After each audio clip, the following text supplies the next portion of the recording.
Hello, hello, hello, everybody. Hello. So while we, wait for the peoples to come in and whatnot, Oh shoot!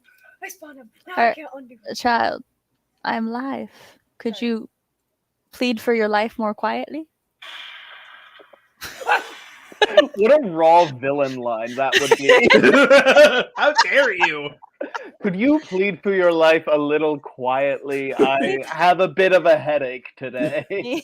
Me talking to my children half the time just sounds like I'm a Megla villain. Yeah, Oh, don't man. mind me putting that in my phone to use for later. Oh man, earlier today, But me and Sam were just chatting, and all of a sudden I just see Sam do this. And I heard the children getting loud. I'm like, oh no, the children are about to die today. Today's the day. No.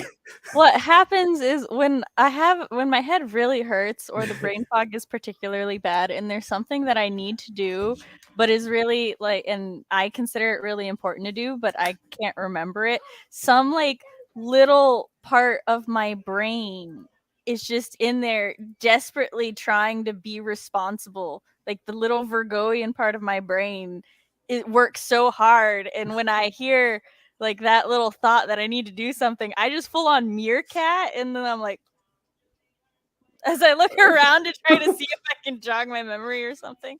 I'm trying to get a better signal. The better signal for the cell tower. It's just so dramatic. But yeah, everybody. So how was your weekend? Cody? Sure. It was uneventful.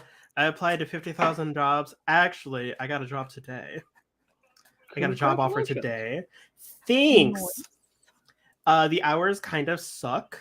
And by they suck is my shift starts at 5 a.m. And I'm not a morning person. But they end around 11 o'clock noonish, so. For what it's worth, I used to routinely work 5 a.m. shifts. And I'm not a morning person either. And it ended up being really good. Because it's so early that that's not even morning. That's the middle of the night. So, right, yeah, exactly.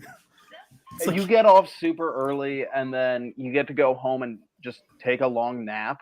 Some of us also call that bedtime. I mean, what? The middle of the night. Yeah.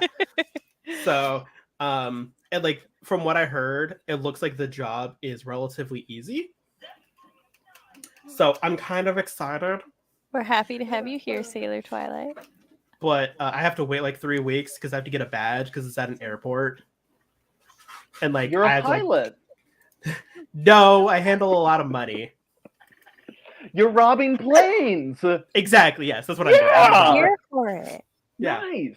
Well, the best part is I was like, so do I need to have a dress code for this? They're like, no, we need we need to blend in with the passengers. I'm like, I got you. I can do that. That's easy. Shit. I mean, I get to walk around, take money, and use a badge to go behind the scenes. I'm in. Are you a thief? Were you hired by a crime syndicate? Is that what he this wouldn't is? be able to I can't admit tell to it you. If he was. Yeah, no, don't admit to it. Don't tell me what you do. This is more fun if I so we have that you're part of a crime syndicate. I'm acquiring more assassins. Now he's crime lord. Crime lord Cody Keller. Yep. That rolls off the tongue. I'm just saying. It does. It really do. It's the C in the C. Yep. CCK. Yep, CCK. Oh man, I'm building up my army to take both you and CB out. Hey, turn that down. You may try.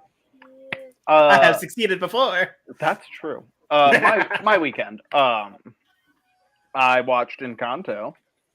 I watched the new Puss in Boots movie, which is phenomenal, by the way. I've heard many good things about it. It's so good for no reason. And then as so many kids' movies are. Yeah. I have a theory about that. But so I watched those two movies, and I worked, and yeah. I discovered this a while ago, but me and my roommate both thoroughly enjoyed the Bluey theme song, and both of us are like, "Why is this such a bop? Why does the song slap so hard? I don't know. It shouldn't have to." I believe you. Oh, I will send it to you. It is so good. So Isabella said to walk around in your pajamas. Don't we all wear sweatpants and such on the plane? Everyone literally wears their most comfortable clothing to airports. And I mean, that's fair. Literally. Yeah, she's like, well, we'll be carrying around a lot of money, so we have to blend in. I'm like, done. Done. I can look like a passenger all night, done. You're like, I got this. No. Although seeing Matt's candle reminds me, I wish to light an incense. You mean this candle? Yes. So, I don't remember Friday, but Saturday, my parents were sick. So my sister called me to take her to the store so she could get soup things for our parents. I got to hang out with her, with their new kitten. The new kitten. We love. Enjoys me holding her, and therefore I had a very good time while I was waiting. And then we went to the store, and my sister informed me that she had purchased the Dolly Parton banana cake. So we were mixed, and she came over Sunday to hang out with the kids. So we made the banana cake together, and it is delicious. Although next time I'm making the banana pudding cake, that Dolly's recipe on the back, because Tabby and I did not read the back of the box. Because why would you read the back of the box? And then it was like, this is her recipe for banana pudding cake. And I'm like, hold on. That sounds delicious. But I did not have the ingredients handy, and we were not going back to the store. I don't blame you. We caught up on Vox Machina, and then Chris and I watched The Last of Us with CB. I heard that is really good. I've also heard nothing but good things about it. We haven't seen episode 3, though. We're going to watch that tomorrow. There's been claims that the age of TV adapted video games being bad is over. Well, we'll see. Again, it's a claim. They have made quite a few.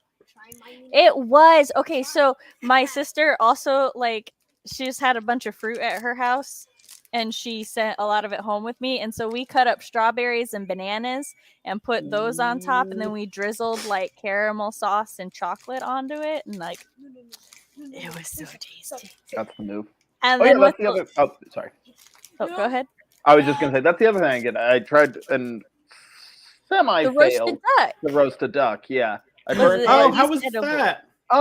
It could have gone a little better. It was a little under-seasoned and a little overcooked, but like still like good. What basically ended up happening, I don't know if you've ever roasted a bird before, but a lot of times like the breast is gonna get a little overdone compared to the thighs and back. And I overcooked the breast, but the thighs and back ended up all right, and got crispy skin, just a little under-seasoned. We usually cook it upside down, and that helps. But again, if you've never roasted a bird before. Well, I was after that nice aesthetic, crispy, beautiful brown skin. And I was like, I am sacrificing quality for this, but I get him's got to look pretty. He's got to look pretty. And now that you've done the pretty, now you can go for the taste.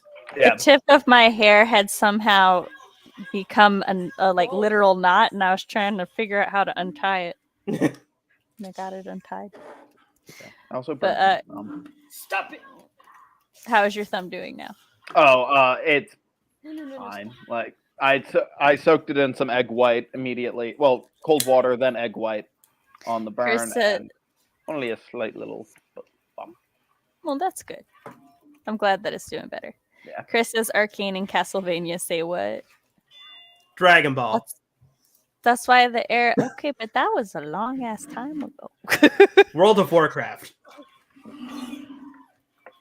That was more recent. A long time. I don't remember it. Either way, I only watch specific ones, and those ones are good. Therefore, the Death Note live I action. need to watch them.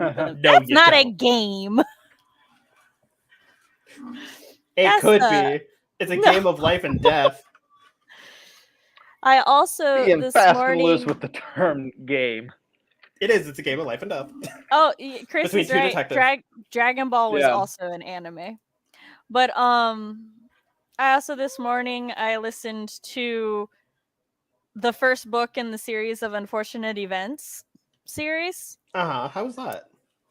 Well, firstly, I must say I might be incredibly biased because I started listening to the book, and then I was like, "Oh, the narrator sounds a lot like Tim Curry," so I'm really enjoying this. And then, like 8 minutes in, just the way he's talking, I Google it, and I was listening to a version that was in fact narrated by Tim Curry. So I'm like, Mr. Curry, sir, read me the full story. Hello? I love this so much. So, like, I was a little biased there. Also, it was like the full cast audiobook, apparently. So, Jim Carrey was Count Olaf, which also made me biased. So, but I enjoyed the book. I enjoyed the book, asterisk. Fox said might be incredibly biased. You never not biased him. I will say this. I tried to read the series as a kid, but like it opens up with Lemony Snicket being like, this is hold on. I'm thinking. It like opens up with him like, if you want to read a story that has a happy ending, put this book down and go read a different book. And so at the time I was like, yeah, okay. Then I put the book down. I was like, no, because he's like, this book does not end happily, and I'm like, well, fuck this. I had something similar happen with Lemony Snicket when I tried to read him as a kid. I opened it and I read that part, and I wasn't turned off by the whole like this won't have a happy ending. I was turned off by the fact that he just did that, and I was like, this guy seems annoying. Right, like you seem like, obnoxious. Yeah, you seem like you have a complex, bud. I'm gonna not read this. But Matt, have Tim Curry read it to you, and suddenly doesn't seem so bad. He just sounds like he's gently warning me because he cares. Yeah. So listen. Let me tell you. You need to listen to Tim Curry read it to you. It's so much better. And I found out he narrates the whole series. So I'm like, I may need to read this book series now that I had no plans of reading, but I do always enjoy whenever there's like in the beginning, there's always like a little warning of like, this may not be the happiest book ever, but you know, it's a fun time. If the author ever speaks to me anywhere besides the acknowledgments section, I want to throw the book across the room. To be fair, Lemony Snicket isn't actually the author. It's a pseudonym. He is the character narrating the book, and the author published under the character's name. That's kind of cool. Okay. It had a level of intrigue to me. So there was a book that I read. All right, hold on. We must do our intros. Oh yeah. Oh, tell the people who we are. Hi. Hello, hi everybody.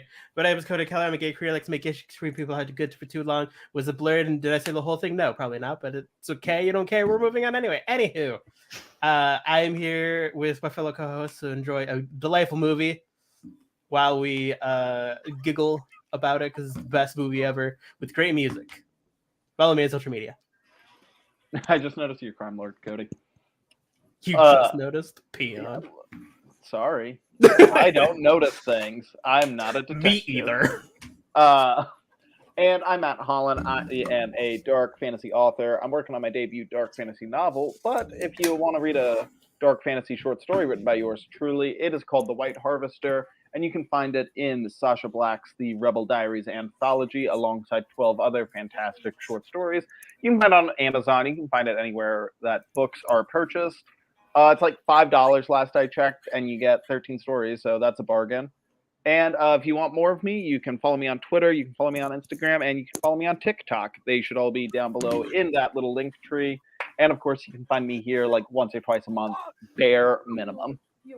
His TikTok's popping off. I follow him. Although I haven't posted in a couple weeks because, like, I've been so busy. Are you sure? Your TikTok pops up all the time for me. I'm like, cool, man. It just recycles them for you. Yeah, well, so what happens is, like, TikTok just keeps telling, like, it literally just keeps telling me about the same videos from Matt specifically. Nobody else. Yeah. Just Matt. Yes, and, like, all the time. I pay a small stipend to TikTok. I will watch Matt's video on TikTok, And then I'll go about my day and it'll be like Matt posted a video on TikTok and I'm like, oh, okay, cool. There's a new video. And I go there and it's the video I just watched. And I'm like, TikTok, I already know. You get into your car and I'm in the passenger seat and I'm like, have you seen my new TikTok? And like sometimes like the funny part is I will forget completely that you have a TikTok. Scroll through, see your video, be like, oh hey, Matt's on TikTok. This guy looks very familiar. What is this? Oh, it's Matt. Matt's doing the TikTok things. Cool. 20 minutes later, same thing will happen. Completely forget. Be like, man, this guy looks a lot like Matt. Oh yeah, he does have Object TikTok. permanence is not strong with Cody. No, not at all. Cody, there's a regular at my job. Oh, sorry. Go ahead. And I'll sneak box on y'all. I'm writing mom Samantha L. Nassett. On my channel, I talk about writer things, parent things, and writer parent things. And sometimes on Mondays, we do a lot of writing sprints, which we will be doing in February. I'm thinking of adjusting the format a bit, so that will be fun for when we do that. And I also sometimes talk about whatever the fuck I want to talk about, like today in this Let's Talk, which this movie is kind of a parenting thing. We'll be talking about the writing a lot. Yes. Yeah, yes, we will. You've seen the script. Will be. If you would like to read samples of my writing, you go to my website, samanthaalnassett.com, to read my spooky flash fiction, Until Pizza Do Us Part, or my villainous murder short story, All That Glitters. And to keep up to date with all things Sam, you can sign up to my newsletter while you're there. Give Sam the money. Give us Sam money. No. Oh, and I have a Ko-fi down below if you would like to tip me and help me fund my new need for a 10+ book series read to me by Tim Curry. And if you don't know who Tim Curry is, I'm sorry. Go look him up. He's amazing. He's been in so many things, including the original Clue movie. I know most people would quote Rocky Horror Picture Show, but the Clue movie. I always just think of him as Pennywise. See, I keep forgetting he's Pennywise. I even watched a video on Tim Curry. I mean, that might have been why it took me so long to finish Encanto. I might have been watching a video on Tim Curry. But I done some side research. Don't worry about him. That's fine. And it was yeah, he's Pennywise. And I'm like, this man traumatized a generation and a half. I love him so much. Also, he kept getting rejected for roles because he was too scary. Oh, that's for me. That's the dream. So then he's like, a horrifying role? Perfect. I should be great. Now look at him. Yes. That's why he likes being in the Muppet movies, because they're the only kids-oriented media that he could be in. Yeah. No, the original, it is Tim Curry. Now the Grinch. Now that's Jim Carrey. Yes, although Tim Curry can smile and look like the Grinch without makeup. True. The Grinch and Pennywise should fall in love. It's not what I expected to hear today. I'm starting a poll, which I should have started at the beginning of the screen. What? Have you seen Grinch and Pennywise should fall in love? I thought that said it's going to end completely different with a different word, start with F. No, well, I mean, eventually, but they should get to, take each other out. Hate Christmas together. Hate Christmas. Scared little children. Yeah, I think that would work. Nickelodeon Count Olaf. Apparently, for the TV show for Series of Unfortunate Events, I was not interested in watching it until somebody told me that Neil Patrick Harris is Count Olaf, and I'm like, well, now I have to see it. Now we gotta do the thing. Everybody's finding out who I secretly, but not so secretly, stan now. Tim Curry, Neil Patrick Harris. Well, so far the votes are 100% yes. To be fair, one of those at least is me. One of them is also me. So me and Cody have seen Encanto. So you are 50% of the votes. Yes. I'll just give a very short summary of the movie then. And so essentially during one of the Colombian Wars, there was a small village that got invaded, and when they were fleeing it, there's a couple, Alma and Pedro, and Pedro sacrifices himself so that everybody else can survive. And this sacrifice, somehow, they're never quite clearly explained, but it resulted in Alma and their triplets receiving a gift, a magic candle that pulls up mountains to create a barrier so that they are safe in this valley. And the triplets, when they turn 5, inherit a magic power. And then their kids, when they turn 5, inherit a magic power. Well, our main character, Mirabel, didn't get a power. Well, seemingly didn't get a power when she turned 5. And then when 10 years after she doesn't get a power, her younger cousin Antonio does get a power, but she sees that their house is starting to crack. And so she tries to figure out why their house is cracking, why they're losing their gifts, and ends up teaming up with her Tio Bruno, who had left the family but still lived in the house. We don't talk about Bruno. Yes. And then she had the way to save the family, or the way to save the magic is to save the family. So she basically talks to like her sisters and helps fix things with them. And then she and her abuela have a falling out.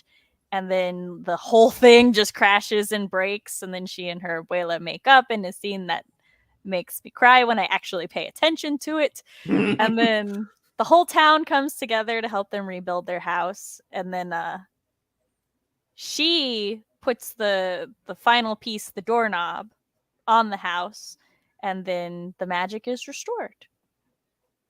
So in Casita is the house, and it's just as much a member of that family as anybody else. Oh, it is. Watching Casita come back. Cried. Chris wants to know if anybody read 1,000 Years in Solitude. It feels as if it inspired Encanto. I have not, but I would be very interested to hear why you say that. Agreed. We don't talk about Bruno. No. God, that's so off. I know. Fun fact, because I completely forgot we were doing this today, I started watching Encanto roughly an hour ago. The part I'm stopped at is literally the beginning of We Don't Talk About Bruno. And I'm just like, a part of me is like, I really want to listen to the song, but also I gotta be on stream, but I really want to listen to the song because it's so good. Right, but then I'm like, I also forgot I have this entire soundtrack on my Spotify playlist, so I can just listen to it later. We're gonna go through our basic banners first, which is, who was your favorite? Oh, wait, no. That should be the first one. There we go. Yeah. What did you think, and was it enjoyable? Matt, would you like to go first? Sure. I enjoyed it, for sure. I didn't find it to be super duper relatable. Personally, it just didn't match up a lot with a lot of my experiences. So that was sort of just a personal knock on it. But it was a very good movie. Animation looked phenomenal. Well written. Great music. Like, it's one of those where it's like, even though it doesn't like hit home with me super hard, it's still a Disney movie. They're still gonna crush it. Like, look at Matt not having generational trauma to heal from, Cody. Wow, must be so nice. Wonder what that's like. I was just gonna say, what's that like? Damn.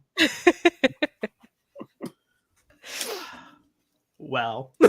It's okay. Just this morning, I made the statement that I hope my kids are sheltered enough that they can read a series of unfortunate events without relating.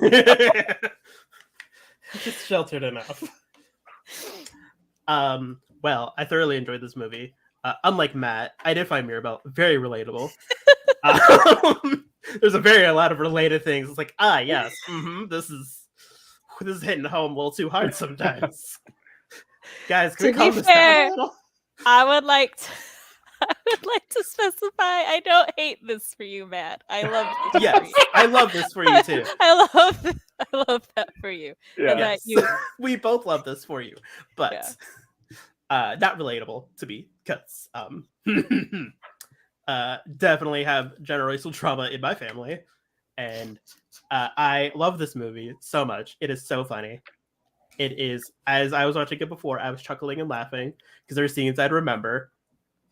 Specifically Louisa's song that just made me so happy because I remember there was dancing donkeys.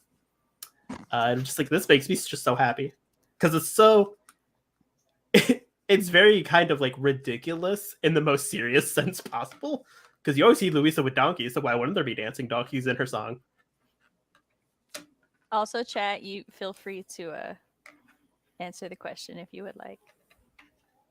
Before my thing, Chris he says that 100 Years of Solitude deals with a family in a solitary house and deals with generations of them. The house is very important to the narrative. There's small things like someone's cooking heals in both. The book is long as fuck and deals with a longer time span. Well, might have been the inspiration for it then. Could have been.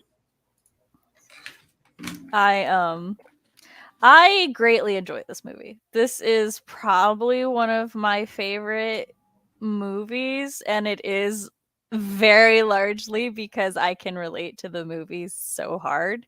Especially Louisa is the one I relate to the most. I agree with that. And especially her song Surface Pressure. When I first watched it, that song actually kind of messed me up a little bit because I was like, oh, so Louisa's the oldest, right? And Chris was like very confidently was like, no, she's the middle child. And I'm like, what? But her I'm like, song. but that feels like oldest person. And one of my best friends, she was like, yeah, no, that felt like oldest daughter things. Turns out Lin-Manuel Miranda wrote that song for his older sister. So I felt vindicated about that. But yeah, so I relate to her as far as that goes, like a lot. And then I also relate to Isabella in different ways. Which I know she's like mildly controversial because she's so mean to Mirabelle. But I too have a large age gap with my younger sisters and found them mildly frustrating when they entered their teen years. Because Isabella is 6 years older than Mirabelle. My oldest brother is 11 years older than me, so I feel that too. I especially like how they just go about like, oh, there are so many different unique family dynamics and relationships, and like they show a lot of them in the background more so. It's like a blink if you miss it, tune it out in a second. Like there's a part where after the house falls and Camilo, like the first thing what he says is, what is Antonio going to do? Like he's concerned about his little brother's future. And I'm like, that's so cute. I had to rewind it like 3 times to be like, what the fuck did he say? What did you say, buddy? And there's also a little scene in the beginning after Antonio gets his powers where he tells the little furry creatures to keep Abuela's seat warm. And when she shoots him off, you see his dad just giving him like the thumbs up, like, yeah, you did good, kid. You did good. Yeah, but it's very much a blink and you miss it. I love Abuela's face at that moment because she's like, I love my grandson. I love my grandson. This is good. This is good. Okay, shoot, get out of here. Get out of here. Anyway. Nicole says she liked the movie and Mirabelle is relatable to her, but not because of family-oriented hurt, which is very fair. Yeah. I also like that. Oh, sorry. Go ahead. I was just gonna say, of the like 3 siblings, Mirabelle it was the one where I'm like, I don't really get you. I get the other 2. You're the one I don't click with, and you're the main character.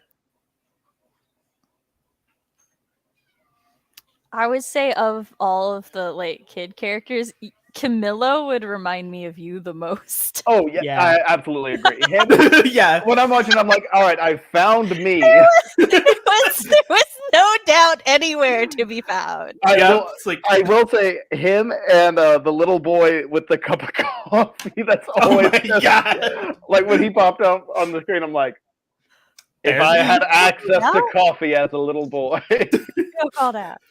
Well, found me. Okay. So to be fair, they're in Colombia, so he's not just drinking coffee. He's drinking Colombian coffee. Right. Which, from what I have heard, is supposed to be like some of the strongest coffee in existence, unless you're getting specialized ones. Felix is such a great just character, person, definitely an amazing father. He's also such a wonderful husband. There's like a scene where Mirabelle like butt bumps Peppa out of her seat, and you see Peppa get annoyed. And Yes. But all Felix does, he pulls up a chair, puts the chair down, and then like puts his hand on her shoulder, and she just melts for him. Presents her orange juice and like shoos away the cloud. It's like, love them. They're so Felix. great. Felix is. I love Felix. Puppies for grown-ups. That child vibrated. He right, did. So now, who is your favorite character? Would you like me to go first since you went first last time, Matt? Sure. The Casita. There are other answers, but that one's the best answer. Bro, sorry, your opinion is valid. When Casita uses their like final thing to protect Mirabelle, yes. Oh my first God. time I saw that, I almost cried. I did cry. Like, Casita. I love this. I love the character so much. She can't. Or they caught. I assume it's a she because it ends in A. But like, caught Isabella as she was like falling and stuff, just trying to push everybody out. Yes, I love that. Even as it's falling apart, it's like, get out of here, go away. Yeah. And then even Mirabelle's like, Casita, help me get up there. And the Casita's like, sure. But everyone else is like, no, get out. Get out of here. Like, save the candle. Yeah. It was all for naught. I love Casita so much. It is my favorite character. Hands down. Yeah, there's a headcanon that Casita is Abuelo's spirit. And I love that Casita is Pedro. I'll sign up for that. I will also sign up for that because there is a scene when the house is like cracking apart. It does go behind Pedro's photo and like focuses there for like a hot minute where it's like, you trying to tell me something? I'm going to think about. You trying to say some things without saying some things? So Matt, who's your favorite character? I'm bad with names. Luisa is the big, strong sister, right? Her. Yeah, I love Luisa. I should say the donkeys are far too used to her. They are. They are so used to it. They're just like, whatever. They're like, being picked up again. But I love that when Luisa's song's about to start and she's... Finish. Oh, I was just going to say, like, her song is amazing. Like, I knew about We Don't Talk About Bruno, and I knew that song was going to pop off. But her song, I'm like, yo, this is really, really good, too. Her song has my favorite lyric in the entire movie. Yeah, I think she's the most relatable character in the movie. I think she's really funny a lot. She's maybe the funniest character for me. It's like when she just carrying everything on Earth, and then goes, "I'm not strong enough." Where? And I'm like. Like moving the grand piano down the stairs. I'm losing my shit's heavy. I'm like, oh my God, I feel you. I have personal vendetta against the donkey guy because like they're like, hey Luisa, can you move the church? And I'm like, okay, that could be valid depending on why they want the church moved. This other guy's like, my house is leaning. I'm like, all right, that's a temporary fix, sir. You need to get your foundation looked at. Right. But again, only a thing Luisa could help with. And then the donkey guy's just like, Luisa, the donkey's guy, sir, go get your damn donkeys. They're so chill. Brother, just lead your donkeys back to the pit. Why does Luisa have to spend her day hunting down your donkey? And you said again. Again. I just love that when Luisa flexes, the donkeys like back up. They're like, oh no, she's about to pick us up again. I also love how Luisa's design is. She's big, she's strong, she's muscular, and she's so feminine, right? Like normally in media and stuff, when you have a character like here, she'd be like in sweatpants or something, right? But no, she wears her her nice skirt, and she's got the little flowers. So cute. I love her. I was telling Sam earlier, I'm like, a part of me hates my favorite part of this movie is Louisa being sad that she can't lift things because it's so funny. It's so good. Like, it's sad, but it's also like really funny. Yeah, especially because like someone's like, Louisa, go get the piano. She's like, okay. And also just what a funny sentiment that's so casual for them to be like, hey, can you go grab the grand piano? Yeah, and then she brings it back, and then she drops it, and then she starts bawling. It's just so funny. It's my favorite. I do feel like she's the one who kind of exemplifies the reason that the house is cracking and stuff, because like she's fine, right? And she's doing like got her strength, but when she's explaining to Mirabelle what happened, she's basically like I decided to take your advice and take it easy, but then I started falling behind. So I started feeling bad. So I started trying to like pick up the pace so that I could make up for it. And then like she started losing her strength. So it's essentially because she was so stressed about doing what she's supposed to do and not letting the family down that she started losing her gift. I also love that there's so many scenes in the background of her trying to lift things and she just can't. Like there's so many scenes of her just trying to lift things. Like, Louisa, honey. Like, it'll be all right. Like, it's fine. It's cool. You can't lift things. It's fine, honey. Stop it. You're gonna hurt yourself. My favorite character is Bruno, because this is a man who had a vision and knew that his mother and everybody else always assumed the worst of him, and he was fine with that until it put his niece in danger. And then he was like, no, I'm gone. And then he just stayed isolated in the wall for a decade. But then again, when he thought that Mirabelle was going to get in major trouble with Abuela, he fucking rode a horse to find them, and he's like, she didn't do it. She did nothing. It was my vision. I told her to go. He was just ready to fight his mother for her, and I'm like, this man, so traumatized by confronting his mom, but will do anything to protect his niece and his family. And I'm like, I love him so much. He's all the characters are good characters. He's the Disney villain Green, but he's not a Disney villain. And I love that. I was catch up on chat. I saw a picture where when the doors are arched over Mirabelle when Casita falls, it's Abuelo's ghost crouched over her, protecting her from harm. That's so precious. Don't make me rewatch that scene and cry. How dare you make me go look up that scene? Yeah, because now your favorite character is Casita / Pedro. I'm okay with that. I know. I'm just saying that makes it even like sadder. Like, I'm okay with this, and I will cry even harder. Is the greatest husband hype man. Although we can't just forget that Augustine maybe, but Mirabelle's dad is also amazing, because like when they're talking about, he's at the end of the movie and it's like Mirabelle shines and he looks at his wife and he's like, she takes after you. And then like when Mirabelle finds the vision and stuff, he's like, he doesn't want anybody to know because he doesn't want anybody to give Mirabelle shit. And when Abuela's all like, didn't you think of this family? He's like, I was protecting my daughter. And I'm like, you tell her, sir. I love her dad so much. Yeah. He like it was hard to pick a favorite because everyone's so good. His VA is that yes, he is. Oh, he is? Oh my god, that's even better. That's John Leguizamo, isn't it? I don't know his name. Yeah. I just know him as Sid. I think it's John Leguizamo. PA for Sid. Bruno is a great uncle. John Alberto, not even gonna try to pronounce it. Palise. He's also gonna be Luigi Mario in the new movie. Ooh. Casita was Leanne's favorite character at the end when the family and the village rebuilt the house. I was so happy that Casita came back to life. I will just say it was dirty that like if you don't get a gift, you got to stay in the nursery.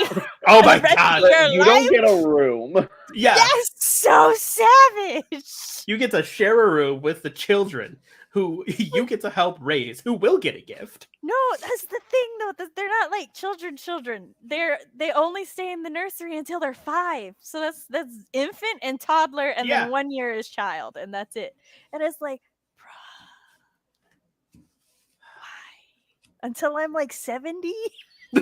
Like, how long do I have to stay in the nursery, y'all? So rude. Augustine is also the only one who went after Louisa when she was crying, and she thought she was a loser after the disaster dinner. He did, yeah. Yeah. There's a scene in the beginning when he's trying to like pep up Mirabelle because everyone's like, oh man, Mirabelle, here's your because you don't have a gift, here's your non-gift specialty gift thing because you don't have a gift. See, but we don't know this. It never explains it. It never says it. And like the magic door appears before like they touch the candle or anything. They touch the candle to essentially like unlock the door. So we don't, and we'll talk about like the world building and the very soft, like pillow, like feather pillow soft magic system of this world. So yeah, we barely don't know anything holding it together. There's no hardness. We don't know for sure about the rooms or the magic. And even if it was the candle, that's still savage. It's still savage. That candle. And rude. That door faded. No. Oh, okay. The best Mario Brothers movie that I want to own, but it's so fucking hard to find. Is that the old live action one? Yes. Yeah. I seen that one. I watched it with some friends. Yes, but Casita couldn't affect anything when Mirabelle went in Bruno's room. But Mirabelle seemed surprised by that. So, which kind of implies that Casita could do other things in other people's rooms. So, I'm thinking like Bruno sealed that room off or something. But yeah, because the light went out and everything when he disappeared. But yeah, because Mirabelle goes in Bruno's tower, and he doesn't have a room; he has a tower.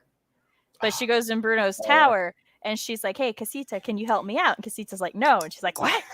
So that kind of like implies that that's not normal. That Bruno's tower is a special case, or that at least Mirabelle, because she does not have a special room, does not know if Casita can enter the magical rooms. She goes in her sister's rooms in the movie. She goes, but she doesn't like. Room. But she doesn't. But Casita doesn't do anything in there, so it would make sense for her to enter her sister's room. But we don't know if Casita can or cannot. Right. All we know is that Mirabelle seems surprised that Casita can't in Bruno, and if she goes in her like cousins and her sister's rooms and stuff, she'd like probably have asked them at some point, or I just feel like she'd know. Like Casita does stuff in the nursery. I know the nursery is not like a magic room, but it's just a normal room in the house. Yeah. Also, can I say, Casita did Bruno dirty with all those damn steps. Right? Like the Casita was like, or the candle. Leg day. Candlecita. Candlecita. Candle Coon. Why? So, and I love the sign that's just a fist pointing up, says your future here. It's just like, why? Why so many steps? Leg day. See, that's the thing. We don't know. Because we see things happen in the other rooms, but we don't know like we don't know who is and who isn't doing it. Because the only magical rooms we see is Antonio's and Flower Girl. And yeah. The Flower Girl. Yeah. But the only one who's doing anything in the Flower Girl's room is Flower Girl. I do not remember her name. Isabella. Perfect. We only see Isabella. But her bed comes up and comes down a lot, and it is not made of vines. Vines are holding it up though. No, that's rope. It's vines. I swear to God. Hold on. I'm pretty sure it's rope. Isabella's room in Encanto. Because she uses them to like swing off of. And she like... See, but this doesn't make sense because Bruno would have gotten his room at 5. Maybe he was already the like black sheep of the family. Yeah, Bruno would have been 5, and he and his sisters would have been the first ones to get powers. So it doesn't make sense that he would have felt so separated from them already. Yeah, it is vines that's holding it up. with flowers on it. Yeah, Nicole said it's fine. Yeah. But like, yeah, so it would make sense if Casita can't do anything in the rooms. Yeah, it would make sense if Casita can't, and it would make sense if Casita can, is all I'm saying. Yes. All I'm saying is we we don't can't know one way or the other. Yeah. Because we'd never see it interact. You are correct. Yes. It does if they grow with the person. That could be. But why would The you want so rooms many are steps? magic. Who says they can't change? Maybe he wanted Okay, a but Stairmaster. hold on. I am going to point something out here real quick. The way the argument is going, I was addressing point A. These are different points. All right. So I didn't say that that the rooms can't change, nor did I say that the rooms couldn't evolve or anything. What I said was if the rooms were created based upon like who they were, then a 5-year-old Bruno would not have fit for the tower. But if the room does evolve and grow, then that's different, right? And that could be a thing. Also, why would he want all those damn steps? Leg day, every day. Yeah, he wanted a Stairmaster. Like, I will not let this go. Like, I don't know how Bruno feels about the steps, to be honest, because when she like runs into him later, she's like, he's like, he said something. He's like, "Oh no, I just left my room," and you know all those steps. So Yeah, it's like he seems ambivalent toward them. So I don't know if he hated. he probably them or knew not. he probably had a shortcut to get up there. Let's be honest. Yeah, he probably had an elevator that only he could access. Yeah. Because he's like, oh man, people can be visiting up here. Guess what? They want. They gotta work for it. Me, boop, take me up. Bruno is damn fit. He is. He's pretty. Yeah, Fit. go ahead. Also, it's so sad when you see Bruno's little placemat and you see the light coming in from the kitchen. Plate. Yes, and it's just drawn on there, and it's just like, excuse me, sir. I was at a point where I was just... I just wanted to apologize for how loud I got. My head hurts, so I got louder than I intended to. I just don't like when people put words in my mouth during an argument. I'm like, wait, or a discussion. So, yeah, I was like, go on with what you were saying. At that point, I was like, Bruno, dude, ditch him. just I'm like, bro, dip. Honestly, dip. Just to get out. He stayed. Where was he gonna go though? I don't Anywhere. know. Anywhere. You live in the walls with rats, bro. just go in the backfield. No one will Yeah, know. He was just like, you know, the valley's so far away, or the mountains are so far away. I'm like, I question his telenovela. Did you pay attention to the plot of his telenovela? Yeah. Oh my god. I love that he's the one patching up the walls inside the house too. Also, those are some thick empty spaces in that house. How is it insulated? Hit enter. The internet might be a little like, testy. how big is this house? Is it secretly a TARDIS? Because, like, you can fit a lot of people in that walls. I appreciate that. And for the record, I didn't feel like you were yet. It's just I was being preemptive. But I do enjoy everybody's comments and discussions. And y'all brought up some really interesting points. So I'm glad that you brought those up. I made this tackle. Did you put this together? Oh no, Jorge does that. Who's that? I am Jorge. Yeah. And I am afraid of we don't. Child, I have told you time and time again, we don't just not talk about our family because we're having a spat with them. My child looked at me and he's like, but mom, we don't talk about Bruno in this family. Also, can I also say, trying to find the comments. There you are. He really did. He do. And those rats are very well trained. They're very well trained. Sir. That's Antonio. Also, okay, so yes, nope, go ahead. It'll probably be in the magic system portion. I'll have plenty of time to bring this part up. Okay. So who's your most disliked character? If you have one. If you don't have one, I understand. Isabella. You don't like Isabella? Okay, that's fair. So for me, it's one of those. Like I disliked Abuela, but like I felt like she was like I don't think she's a bad character. I think we're meant to kind of be like You motherfucker, leave her alone. Funny, I said the same thing earlier.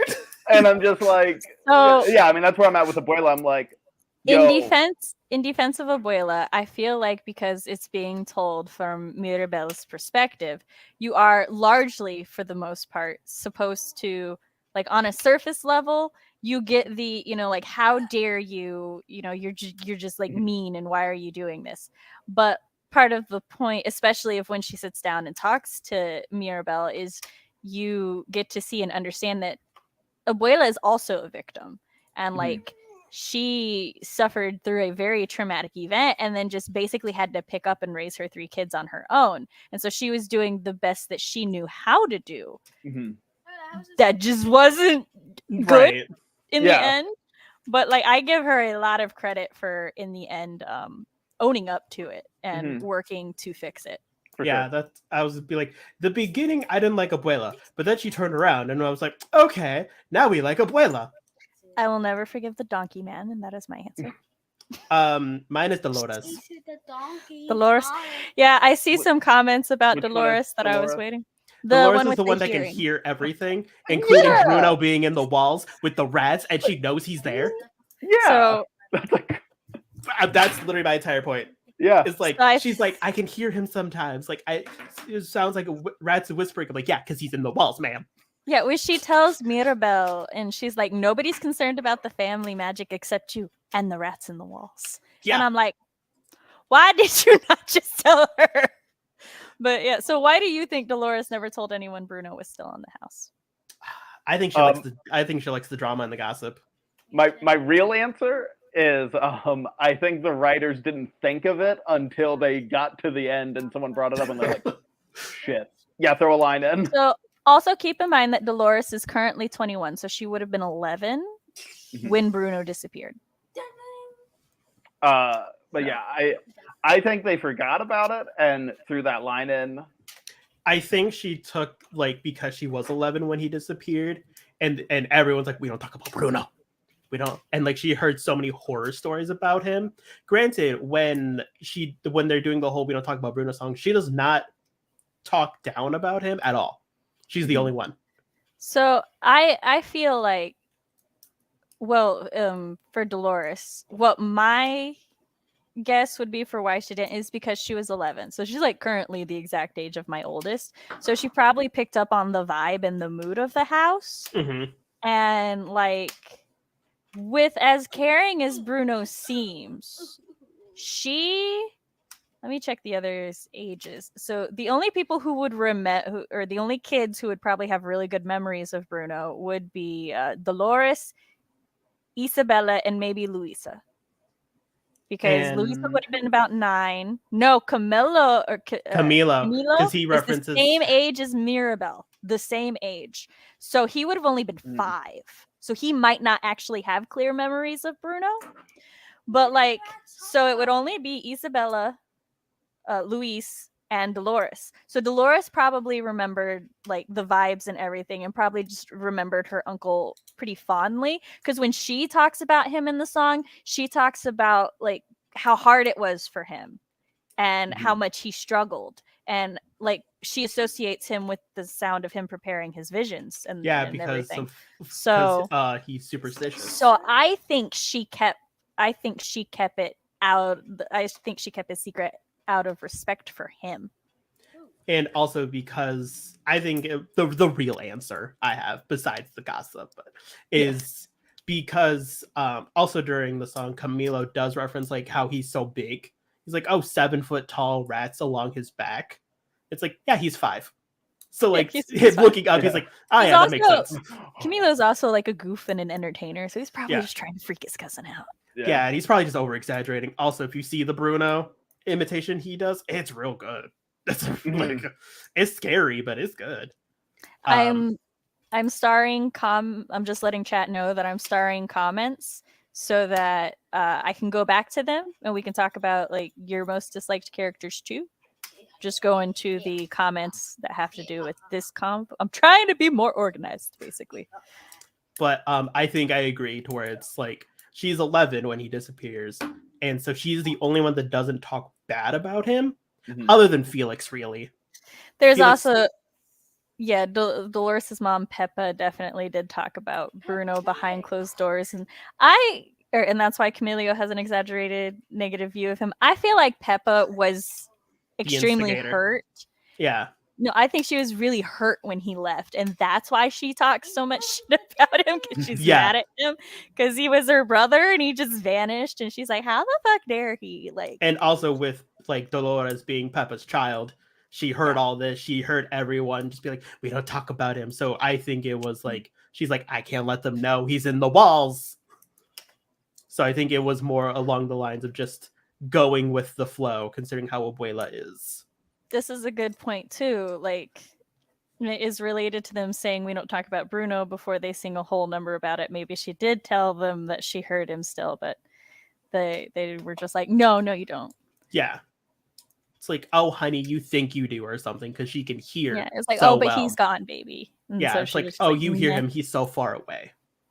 Because they do make reference that she can hear this conversation a mile away. Oh, yeah, Luisa heard the grown-ups talking the night Mirabelle didn't get her gift. That would be the Bruno references that night later on. That would be when he was asked to do the vision. Yeah. So. And that's when he saw that she could either make or break the house. And he's like, no, I will not do this to my niece. Because he knew. Dolores may not have said anything because she could hear Bruno and knew he didn't want to be found and knew, I think that probably is a more concise way of saying what I said earlier. I just like saying for the drama, just because those are like theories I've seen all over the internet, that she's just a gossip monger because she does hear everything. Oh, hold on. Brushed her off so she doesn't talk about him. Also, something oh, God. I don't think any of us have thought of. Dolores has heard everything, including conception. So I'm not forgetting that they exaggerated Bruno ruining her wedding, that she believes he did it on purpose and continues to talk about it. Because that's just typical sibling shit. Oh, yeah. Like, think about it this way, right? Bruno, knowing he has a very sensitive and emotional sister whose emotions affect the weather, is gonna go up to her on her wedding day and make a weather joke. Yeah. About her being stressed. He thought it was funny. She did not. Bruh. Like, he thought it was funny, and she misassumed that it was a vision and not just her brother teasing her, and it was just a recipe for disaster that Felix was still happy with. But that there was just typical sibling shit. Oh my god! Snowballing out of control horribly. I can't tell you how often, like before, because I don't talk to my family, but before then, I can't tell you how many times my brother would bring up shit that I did as a kid, all the time. I'd bring up shit he did as a kid. It's like we hold on to it. I think Peppa blamed Bruno for her wedding getting rained on because she struggles with her power so much and she didn't want to blame herself. There could also be a little bit of this too, like her own guilt that she transferred, which is also typical sibling shit. Yeah. But there's a very big issue with the fact that Peppa just wasn't taught to control her emotions, and that's I think largely the problem, or just how to deal with her anxiety, because she very much seems like she has some sort of anxiety, because everyone literally just like, especially like Felix does this, to where they literally just like brush it away, and Abuela he brushes it away after she's cheered up. But everybody, like Abuela will be like, well, you have a cloud. Or he's like, Peppa, you have a cloud. And she's like, well, my son is missing. What do you want me to do? She's like, I know. He's gone. Instead of being like, well, why do you have a cloud? Instead of asking. But I think Felix helps her handle her emotions extremely well, especially compared to everyone. And I think Camillo picks up on that, because there's a scene when and you see Camillo helping his mom, and he's like, stuff. When they're in the walls and stuff, and she's like starting to freak out, and you just see Camillo bring her orange juice. It's like, oh, it's so good. Oh my god. All the village people seem to take everything that Bruno said in casual conversation as a problem. If I'm Bruno, I'm like, fuck all of you. I do want dipping. I need to know specifics of how those did they come to him for prophecies? Did he just was he just a wild teenager who like went around going, "Hey, your goldfish is gonna die"? Oh, hey, you're gonna gain weight. Oh, hey, you're gonna lose your hair. Because like, although to be fair, I feel with the goldfish one, he probably just like went up and wanted to just let them know. It's like, "Hey, I had a vision, and your goldfish dies." yeah, because that one, because he holds that one near and dear. He references that one later. He's like, "Oh, and suddenly, oh, you killed my goldfish." Yeah, it's there was just a lot of misunderstandings. See, exactly, Nicole. My brother and I almost fist fought over a lost library book. Siblings will tussle. Like it gets wild. Not all siblings, but like a good number of chunk. siblings. Yeah. God, I wonder what it's like to get along with your siblings. There are several points where Pepe calms down when Felix puts his arm around her and comforts her. He seems, he's the one who gets Abuela to dance during Antonio's thing. Yes. So I think he's good with Abuela too. Felix is just great. Yeah, we just love Felix. All right, so Isabella says, "I don't dislike her, but my least liked is Peppa. I'm just saying," she says, "Bruno ruined her wedding and then raised her kids to see him in a bad light. It's why she didn't say anything." Oh, we kind of talked about that already. The village guy who kept reminding me of that was a dick. You're right. Oh my god. That guy's such a shithead that I kind of like him. I know. It's like, you're the biggest asshole in town. I love it. You hate, or not hate, but you dislike the romantic himbo of the Oh no, we love him. No, I do not love him because I feel like he was far too okay with going from one cousin to another. Right? Oh yeah. Oh, he was extremely cool with it. That was a little much for me. I just think he doesn't have two brain cells to rub together. He might think they're the same person. Right, exactly. Yes. Even worse. He got one brain cell and it's struggle busting to get through the day. It is firing, but yeah, he's just so stupid. Papaya nose got hit one too many times and it crushed all the rest of them. Yeah, no, he's too dumb for me to dislike. It's Matt only hates stupid people, not people who have no brain. Yeah, no, if you have a brain and you're not using it, then we got beef. But if you just don't have a brain, that's fine. Yeah, if you got like two brain cells and they're working real hard and sometimes you're doing your best. Right, it's fine. Yeah. I think they came to him for prophecies and he didn't want to go through the full process and just gave them realistic stuff that could probably happen. Yeah. I need to see Bruno go through like a rebel teenage phase. He just told people all sorts of random shit. I love that he's doing the scene and the capybara is sitting there and he's trying to get it to move and it just doesn't move, so he puts it around the capybara. Yeah. As he continues making the circle. So Pippa's anxiety is a self-perpetuating cycle. You have to stay calm or disaster strikes, so you're anxious about staying calm, which causes disaster, and so it goes on. It must be hard for her. Yeah, see, that's why I agree. That's why I think that no, I think that because of the way she was raised to handle her power, that it has given her some form of like extreme anxiety. So, but Felix helps calm that. Mm-hmm. One thing about Felix, why did he tell Peppa about the vision at the dinner table when he knows hurricanes happen? Look, why did any of them talk about it during the dinner table? Like, why did they save that? I think they didn't like the himbo. I absolutely love that the filming of it is just like people hating things in Mirabelle's face, and she pulls out food, and someone else is gossiping to another person. And it's my favorite part. And then like, really, Dolores, you were 21. You could have waited. You could. And you told Camilo. And then it's just like he turns into Bruno. And it's just like, nobody noticed that. No one noticed. Yeah, no one noticed. Bruno for a second. It was also Bruno mid-vision too, because his eyes were green. One of the things that I did appreciate about Mariano was when Mirabelle was clearly stressed at the dinner table, he asked how she was doing. So even if I question him on his romantics, he's at least caring. Yeah, he's a decent dude. Big himbo. I know, I'm sorry, I corrected myself when I said hated and to disliked. Yeah, other than how shallow he comes out. Yeah, Like I said, Yeah. I have a big problem with how easy he was. Just like move on. Oh, okay. Yeah, sure. I also like that Mirabelle just sets him up, and she's like, "Oh man." Pepe's entire family is just waiting for shit to go down. Every single member said it to another, except for the youngest. Antonio knows how to keep his business in check.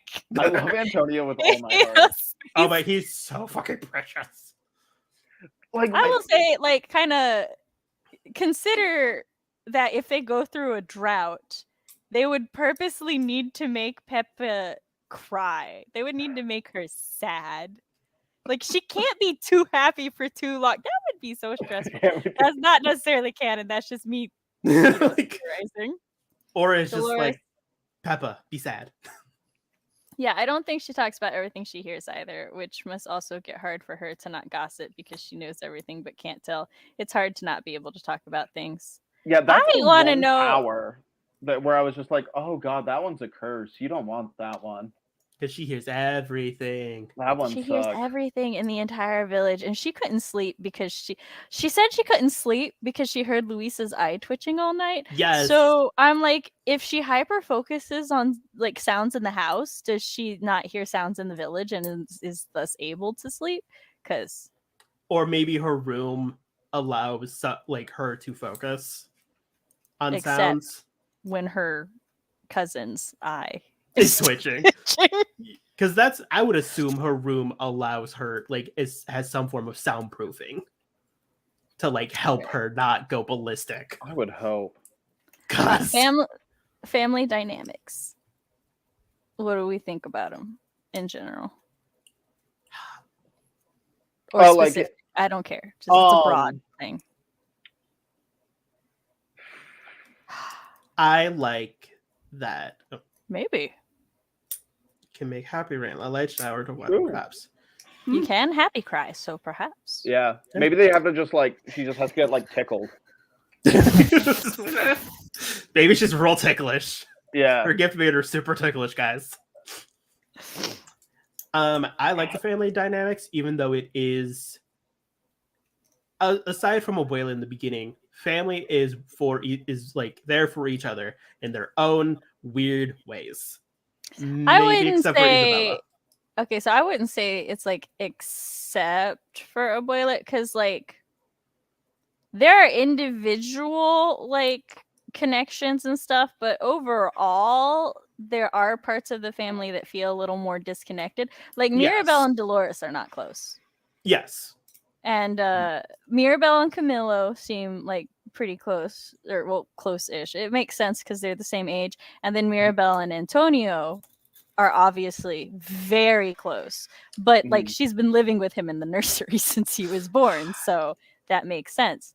Considering she knew where he was hiding.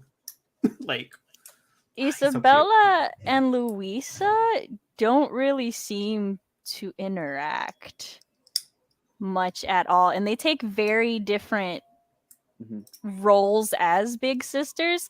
Like Luisa's far more doting on Mirabelle and caring, and obviously like sees her job is to protect and take care of Mirabelle, and she also supports her when you know after they have their talk, whereas she and Isabella don't really interact that way. And I think part of that is because Luisa doesn't perceive Isabella as needing her protection, so Isabella doesn't really fit into the role that Luisa sees herself as existing for.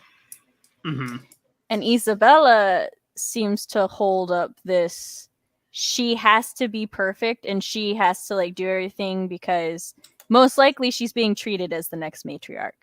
Yeah. And like she is obviously Abuela's favorite, and she like feels the need to keep that up. And pressure.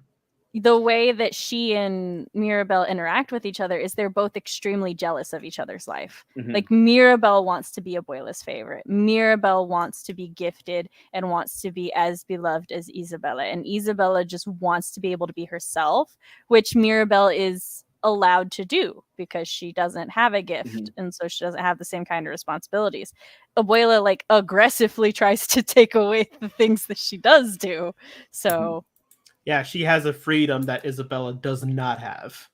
And we don't really see like Antonio and Camilo seem close, but again, they don't really interact much with Dolores. She seems very closed off from all of them. Yeah, it does seem that Dolores is like in her own space. Yeah, but again, like Isabella and Dolores are also 21, and then there's Luisa at 19, and then the other two are 15 and then 5. So they could also just be like, they're just not in the age. Gaps. Yeah, like the age gaps. There's just like too big a gap for them to be as close. Yeah. Also, with Louisa hauling everyone's houses and donkeys everywhere, no one can really talk to her. The couples, though, all of them, so good together. Yes, very good couples. Yeah. So my take on the family dynamics, I think the siblings and cousins are all very sweet. I think the couples are sweet, but like, basically, I'm like, do better to the older people in the family. I'm like, y'all should make better choices. The parents seem good with their individual children, right. not necessarily good with each other's children. With their nieces or nephews. I don't vibe with them being like fairly chill with what happened to Bruno. It's like, yo, that's your brother. We don't know that if they were chill with it or not. And Bruno's... But I mean, they're pretty chill with it at this point. They're like, yeah, we don't talk about that. It's like, no, like, stand up to Abuela. No, I feel that, like, well, Bruno left. He wasn't thrown out of the family. Right. Yeah. And Peppa seems very hurt about that. So I don't think she's chill. I think she aggressively doesn't want to talk about it because she doesn't want to deal with the emotions that come with her brother leaving. But see, I'd be pissed at Abuela about that. But she doesn't know why he left. Yeah, she doesn't know that you could figure out that it's all like everyone's shitty to this guy. When you're young, you don't think about stuff like that. She was 40, Cody. Yeah, they weren't. Oh, she was 40 when he left? Oh, yeah, they were adults when he left. It's been 10 years. And they're like, come on, you see everyone being a shithead to Bruno? Like, but you don't think about it that way. Yeah. Like, I agree that they should stand up for Bruno, but I'm just saying that, like, it's more complicated and complex than that. Sure. Yeah. And I feel like Julieta was probably more there to try to support her mom through it, because Abuela also seemed so she seemed like she was probably would have tried to be the support for her sister and her mom. So, but when Bruno comes back, they just accept him back. They're just happy to see him. Yeah. I love that Camilo's like, so we're going to talk about Bruno now? Yeah. And then Antonio's like, that's Bruno. That was a big we didn't do. Yeah, I like how Tony's like, that's Bruno, because he knows, because he talks to the rats. This would make a lot of sense. I saw headcanons where Dolores screams in fear when she gets her power and no one knows how to respond. That's very fair. Yeah. And I could easily see that. Felix must have practice with romantic gestures. So amazing that Pepe cried. Yes, he must practice these. I think Dolores must be able to focus like Superman, and maybe she could hear Luisa's eye twitching because she was concerned about her sister. And so Dolores and Luisa are cousins. Yeah. I would love to read Encanto as a book to go deeper into the characters. Yeah, I would love that too. Or you give me a cartoon series like back in the 90s, like Aladdin, Little Mermaid. Entangled got one. Why can't we get one for Encanto? Dolores and Isabella are the same age, so that might be why Dolores isn't close to Mirabel. Yeah.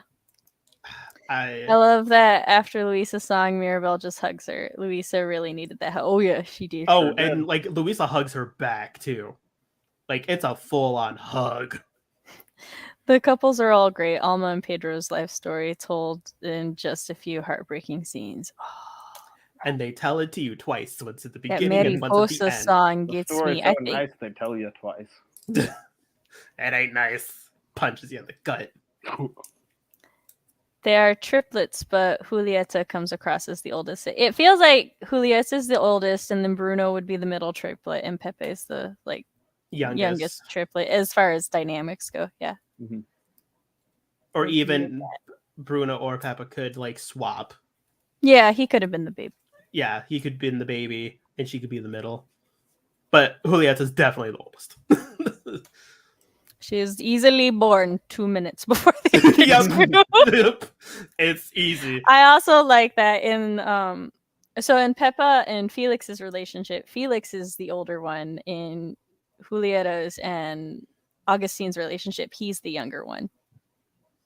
I also love that like he's also like Augustine's also kind of a himbo because like he's not like full himbo, but he's like half there because like I love that he like reels an axe back and actually hits a tree full of bees and then just is covered in bee cuts and just is like living life as it is. And Julieta's just like, oh my god, here we go again.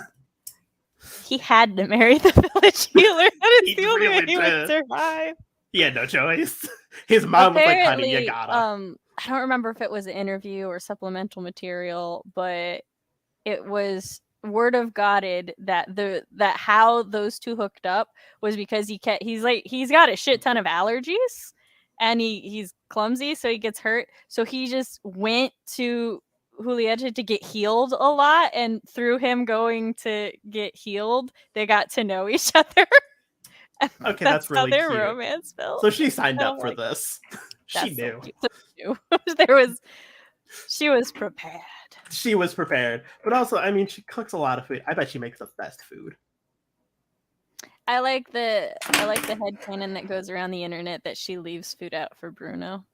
Yes, I would agree with that wholeheartedly. 100%. And he sends his rats out to go get it.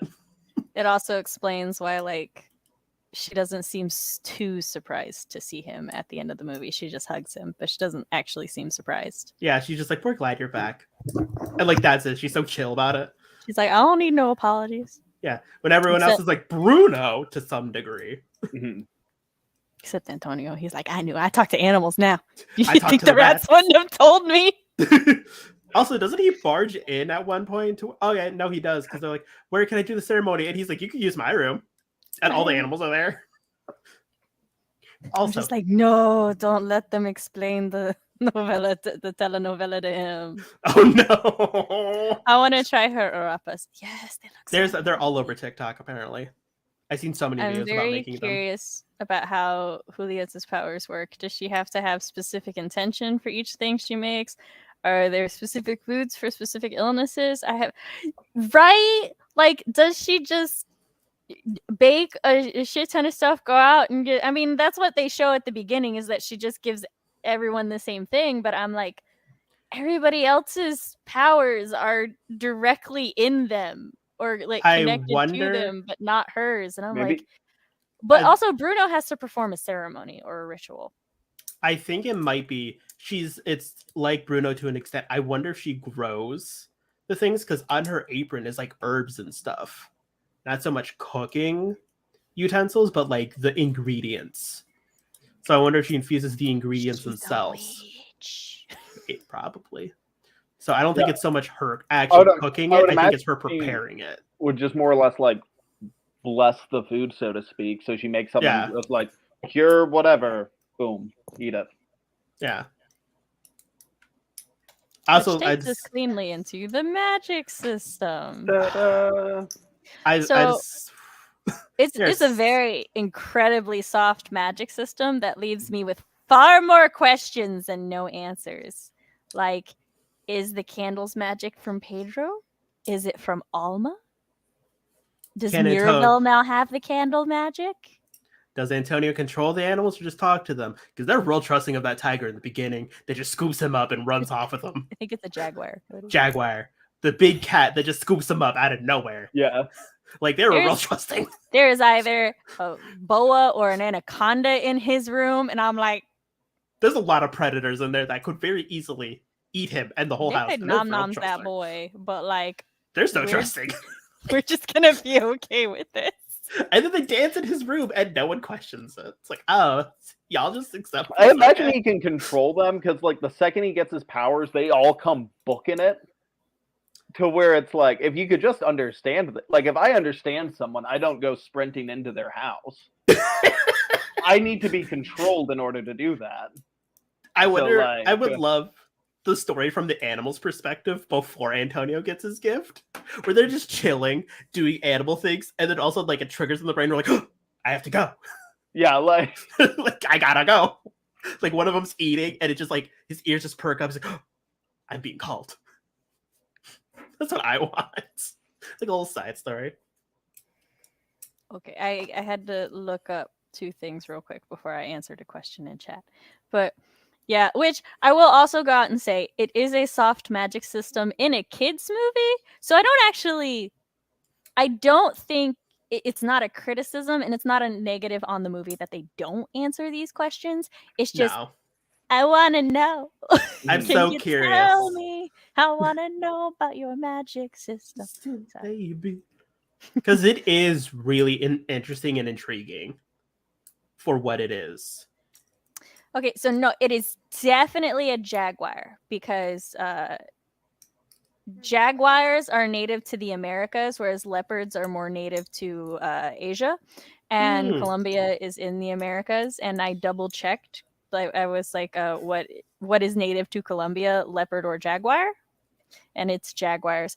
I had guessed it was a jaguar just based on the fact that it has a bulkier, more muscly build and a shorter tail, which is the primary difference when you're eyeballing them.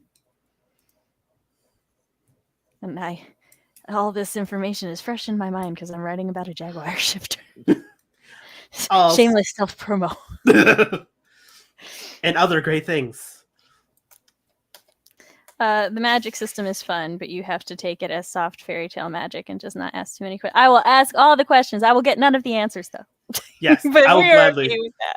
I will accept not getting answers, but I still have questions. Yeah, see, this is also Antonio the Jaguar cannot go vegan. I am sorry to inform you. Buddy, it's gotta eat something. And you got a room full of predators. I'm gonna hope that he understands the circle of life and that he just said not to eat those mice in specific because they were Uncle Bruno's. That's what I hope. See, Antonio gives them permission. Yeah. So he probably controls them to an extent. Yeah.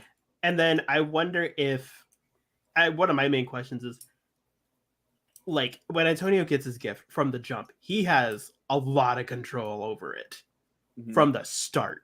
At least it seems like that. Granted, we don't see it, like, his day-to-day life with it. But it's like he seems to have it under control, real lickety-split. So, like, how do they know how to use their magic? It is interesting that, like, some of them... I do think it was word of Godded somewhere that their powers are not personality based, but just like representative of who they are or their interest. So like basically at 5, they kind of like subconsciously or consciously pick their powers. Yeah, because Mirabelle even foreshadows his ability when she gives him the gift, because she's like, I know you love animals. And it's covered in animals, and he pulls out a jaguar. Yeah. And when Mirabelle asks Abuela what she thinks her gift is, Abuela basically tells Mirabelle she has no idea, because Mirabelle, from what Abuela can't really pin down how to like describe Mirabelle and everything. So there are theories that influenced Mirabelle not getting her thing, or that because of that, there's also theories that Mirabelle did get a gift all along, and that it is Mirabelle inherits the candle. Yeah, and that's why she inherits the Abuela's job essentially. Because then there's also theories that each kid got a power based on the village's need. This is so true. What did happen to the jaguar? What happened to all the animals in his rooms? Oh no! They just disappeared. They blinked out of life. I'm gonna say, here's my theory. The rooms are massive, and the house isn't massive enough to. Yeah, they're just in a little interdimensional Pokeball. Wow, the house is gone. The new house opens up. Antonio opens the door. The jaguar has eaten half of the other animals. It's just sitting there chewing on a leg. Let me tell you, the jaguar is the apex predator of its food chain and does in fact take down anacondas. So it would win. Nothing in there is taking it down unless they work together. Yeah, but I've seen Unless they're all theories sleeping. because Bruno predicts the future, so he could predict any disaster that happens to if war happens. Uh, Peppa controls the weather, so so they wouldn't have any droughts and they could farm. It's like, oh man, we need it to rain, Peppa. And then Julieta heals everyone, so if anyone gets injured while building the village, she can heal them. And then that's how like Isabella got her powers, is just to make things more beautiful. Luisa to help the village. Antonio to farm, pretty much. But then, like, as they started needing less and less, the powers started being less and less geared toward it. Yeah, and that was just like... They're like, Camilo, well, we need costumes. Well, for him, it would be help and, like, deckhands. No, there's a thing that each of the siblings are in groups of 3, and so each sibling's power represents 3 sides of something. And with the original triplets, it's the past, the present, and the future. Which Bruno is the future. Right. Julieta would have to be the which past. One is which. And Peppa would have to be the Peppa's present. the present. That one doesn't make as much sense to me, but the others do, because it's the beauty, the brains, the brawn. And then speak no evil, hear no evil, see no evil. Camillo's creates illusions essentially by shapeshifting. And then the super hearing and talking to animals thing are thematic there. So I like to think that... Or is it... I think another one for the triplets was like time, nature, and I forget what Julieta would have been in that one. Humans? People? Yeah, there's so many theories. All of them are different. All of them seem valid. Let me see. What would happen to people who were in the rooms with that? See, I think that's why they made sure that there was no one in the rooms. I think it would be like they'd be trapped there until the house got rebuilt. If you compare Mirabel and Antonio when they got their doors, Mirabel touched the candle and then wiped her hands on her dress before touching the doorknob. Not sure if it's important, but I saw. There's so many theories about that. Mirabel. So for me, my personal theory is that Abuela is the one who was with her, and Abuela was so focused on her getting a gift that would help everybody, right? Or a gift that was in service to things. And she wasn't really focused on Mirabel anymore. And so that the house was more punishing Abuela than Mirabel. But when Antonio got his gift, Mirabel is the one who was with him. And who was genuinely hoping and wishing for him to get the gift so that he would be happy. Yeah. So, considering he would not go up the stairs without her. And that also makes sense that he got a gift that's not super useful, but one that he would love and enjoy. Yeah, especially Abuela's we'll figure out how to use this. Yeah, it's we'll... Because if you think about it that way, everyone before is useful to everyone. Useful in service, yeah. Where after it's useful to only so far to Antonio. Yeah, he just gets the sick power. Yeah. That's also another point for her inheriting the candle's powers, is that she would have been the one to give Antonio his gift as opposed to Abuela. So yeah, the animals fled the house once they caught wind that the house was collapsing. That's good. Good for them. I like time, nature, and science. I'm gonna go with that one. Yeah. I would say time, nature, and substance, but that don't make sense. I saw headcanons where the triplets' abilities were things she needed at the time when Alma lost Pedro. Yeah, which is the foresight to protect her children, good weather, stuffs. And then healing, so if anyone did get hurt. So which power is your favorite? The food-related one. I was gonna say Julieta's. I'm gonna go Luisa. If I could make myself food and then make my migraines go away, I got chronic back pain. I gotta go Julieta's. I just want to pick stuff up. I like how the two chronic illness people are like, we gotta make food to heal ourselves. And I'm like, I would love to pick up a building. I wanted to make another joke. It's like, so not only do you not suffer from generational trauma, you also don't suffer from chronic illness. I wonder if there's a connection there. Yeah, I wonder. Interesting. Although my second one would probably be... My second would probably be Camilla's.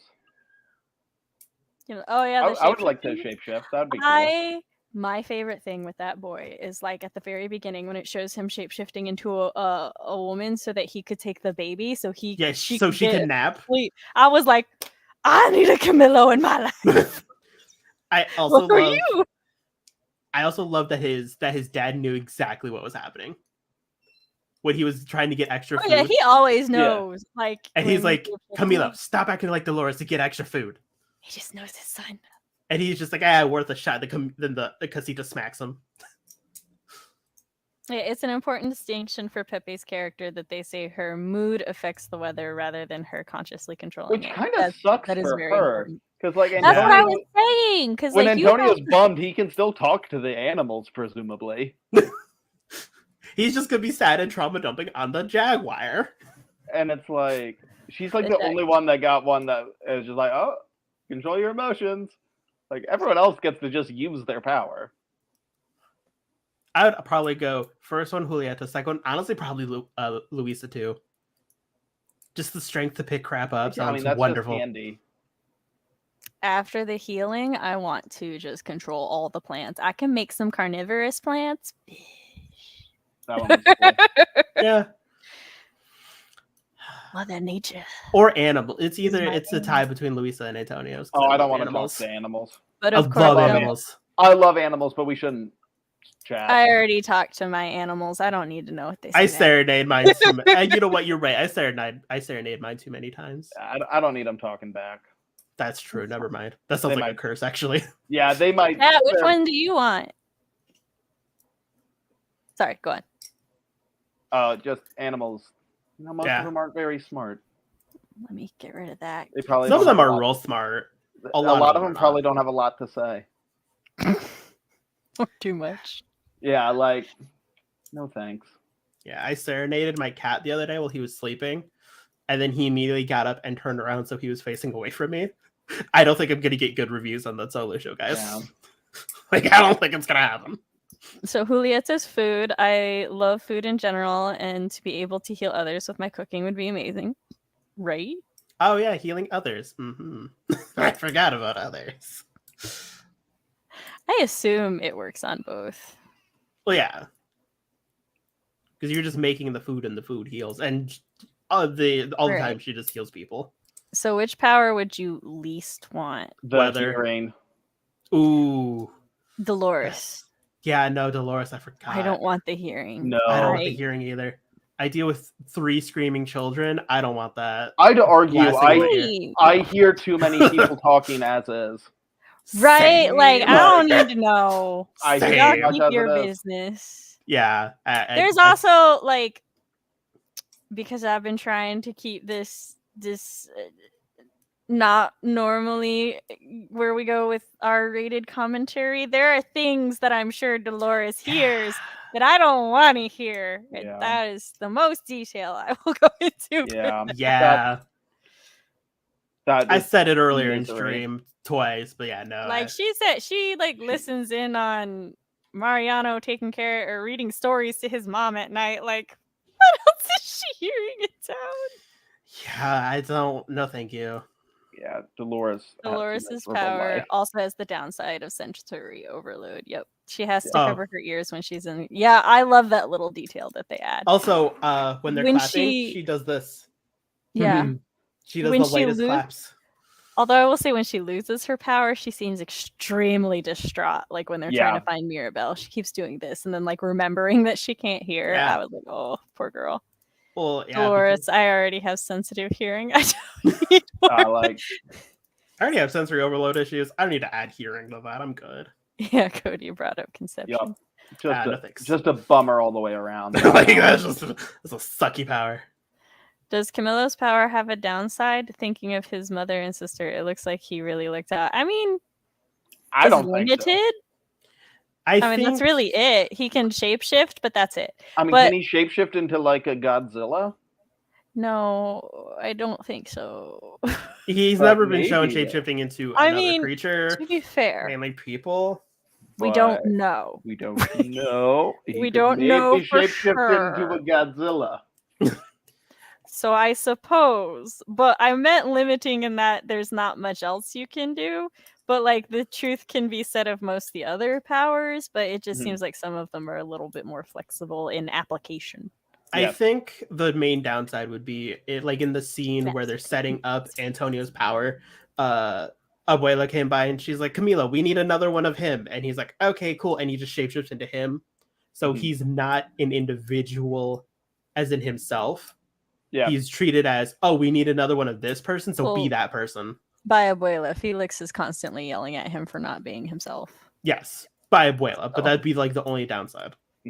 Also, I love when he shapeshifts into his father for Antonio, and he's like, I don't sound like that. And he's like, I don't sound like that. I'm like, oh my gosh, the teenage child, yeah.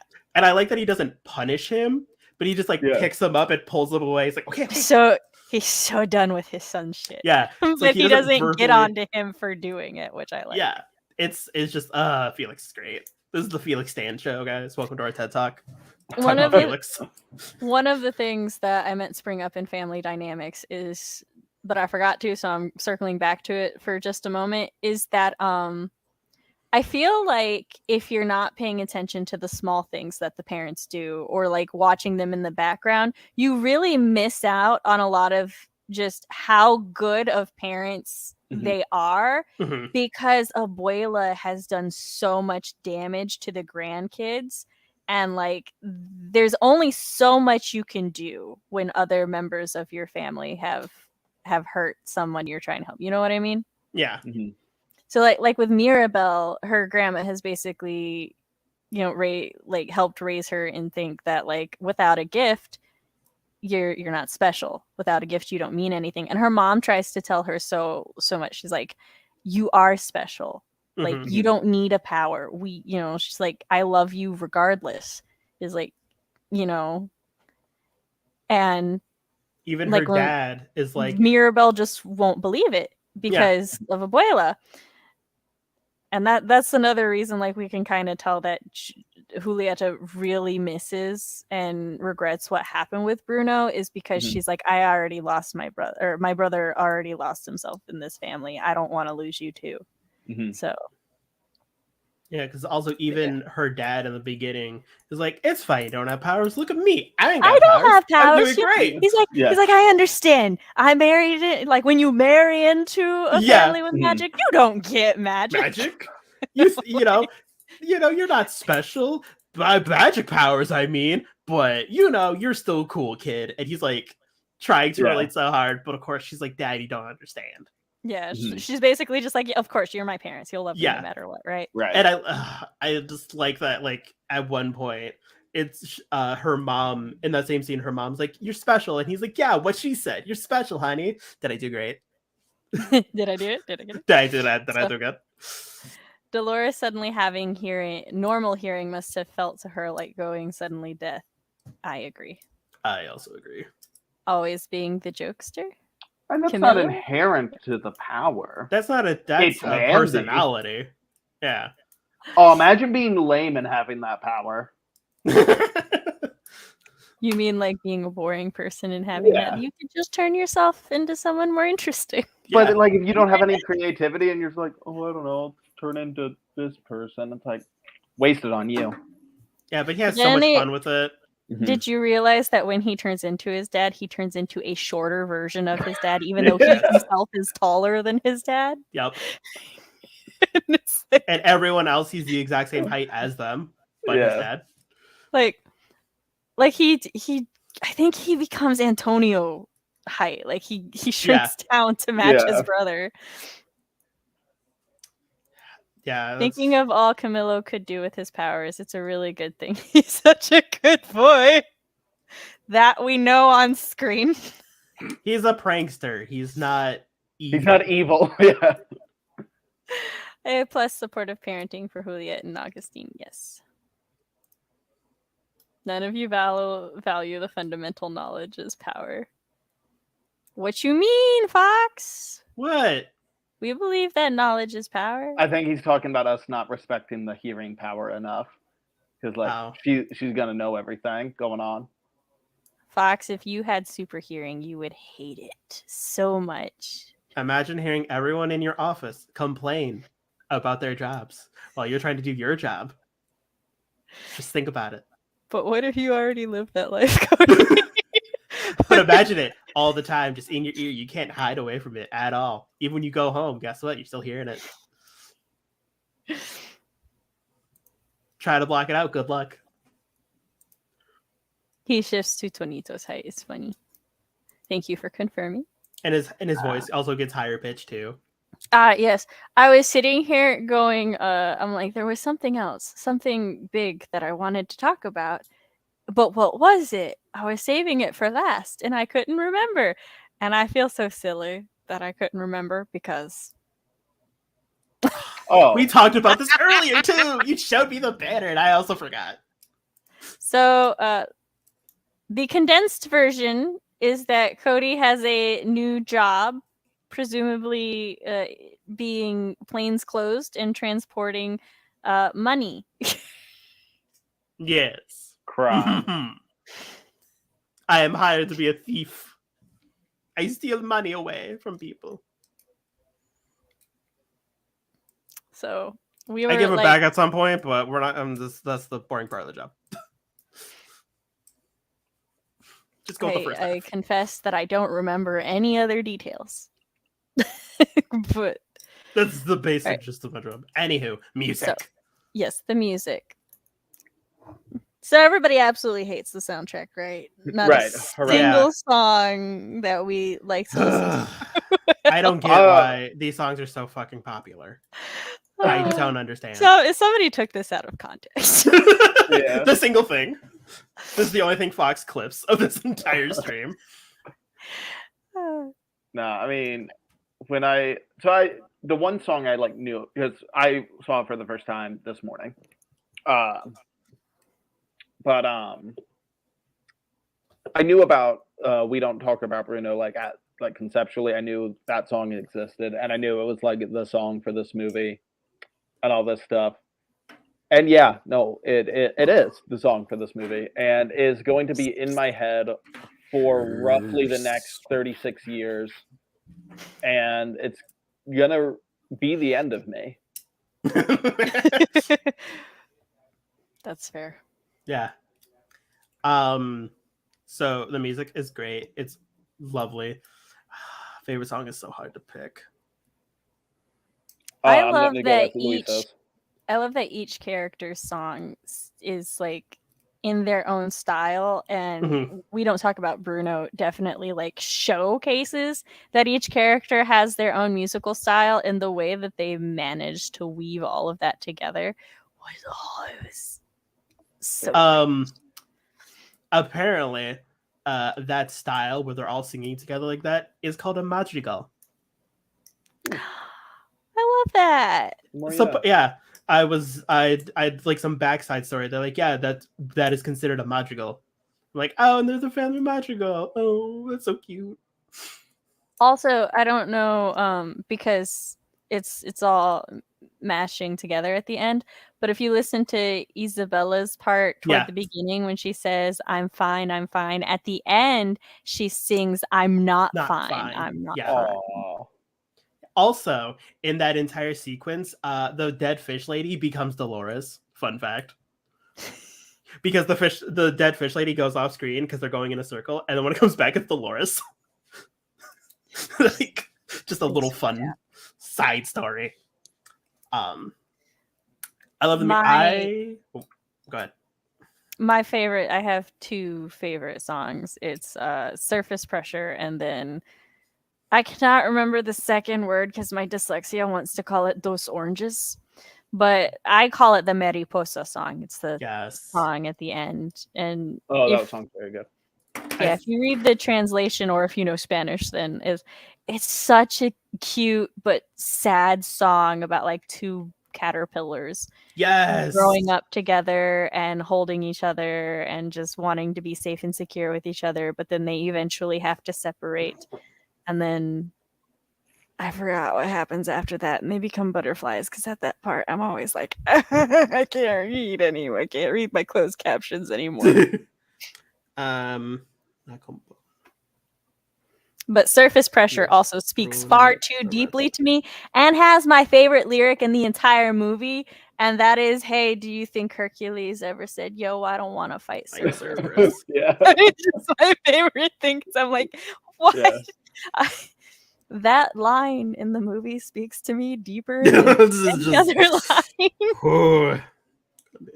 line. I really like All Them. It's hard for me. I really like Waiting on a Miracle, because for me that speaks to me. I'm also trying to find that song, but I cannot. At least not in this soundtrack. But so like for me, Waiting on a Miracle is very personal.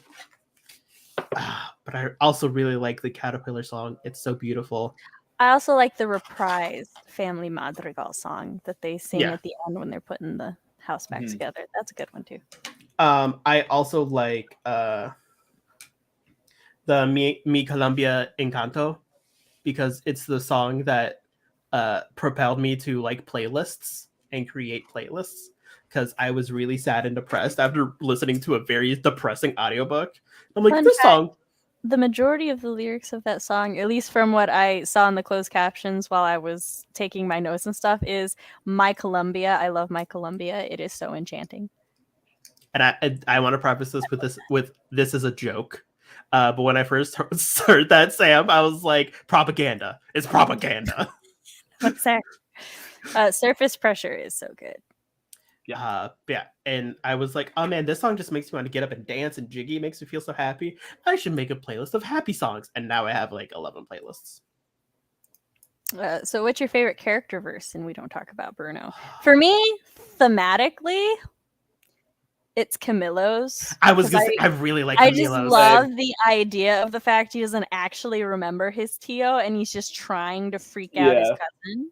I also love the beginning. It's just 7-foot frame, and he just like along his back. But he like, calls your name. Like otherwise, Dolores is just really appeals to me. Like the way it sounds, the lyrics, like. I also like that she like whisper sings. Yes. I also like the contrast between the two, because Dolores is very quiet, where Camilo is very like aggressive. Also, I only heard those two for the longest time before I watched this on like any videos, because they only showed those two like a little bit after the movie came out. So those are the two they only knew, and I'm like, I really like these two. And then Camilo's was my all-time favorite. Camilo and Dolores have the best parts. I agree. Oh, the caterpillars have to be apart to go through their transformation. Thank you, Leanne. That's part of why you said. Like, how you gonna put that over a couple parting because one died? We don't have to transform. I also love all of the butterflies at the end. I know this isn't music, but the mariposas, is God. It's such a good movie. Anyone else pick out the Frozen reference? I love when he says, let it rain, let it shine, let it go. Yes. It's so good.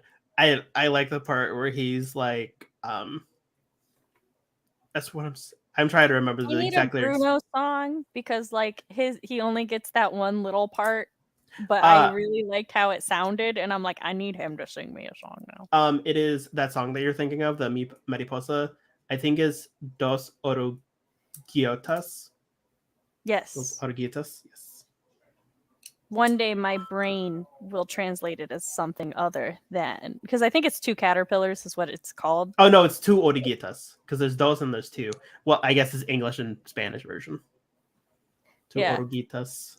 But my brain every time I see it, it's like two oranges, and I'm like, that's not. Excuse me while I struggle to pronounce this word, because my brain can't decipher what these letters are. Yeah, Dolores' verse has the foreshadowing hidden in. Also, did anyone know that Bruno's sneaking in the back of the balcony as she's singing her rap? And when it zooms in Well, on I know them, that you a see lot of him in the middle doing this. Yeah. Yeah, he's in the background, sneaking All of through the you. house. I just wanted you to know that your bro loves you so. Let it in, let it out, let it rain, let it snow, let it go. Yeah. He's like, he basically was like, I didn't mean for it to be a prophecy. It was just a joke. I just saw that you were sweating, like, and thought it was funny. Hee hee hoo hoo. Freaking sibling things. So yeah, it is such a sibling squabble that just went too far.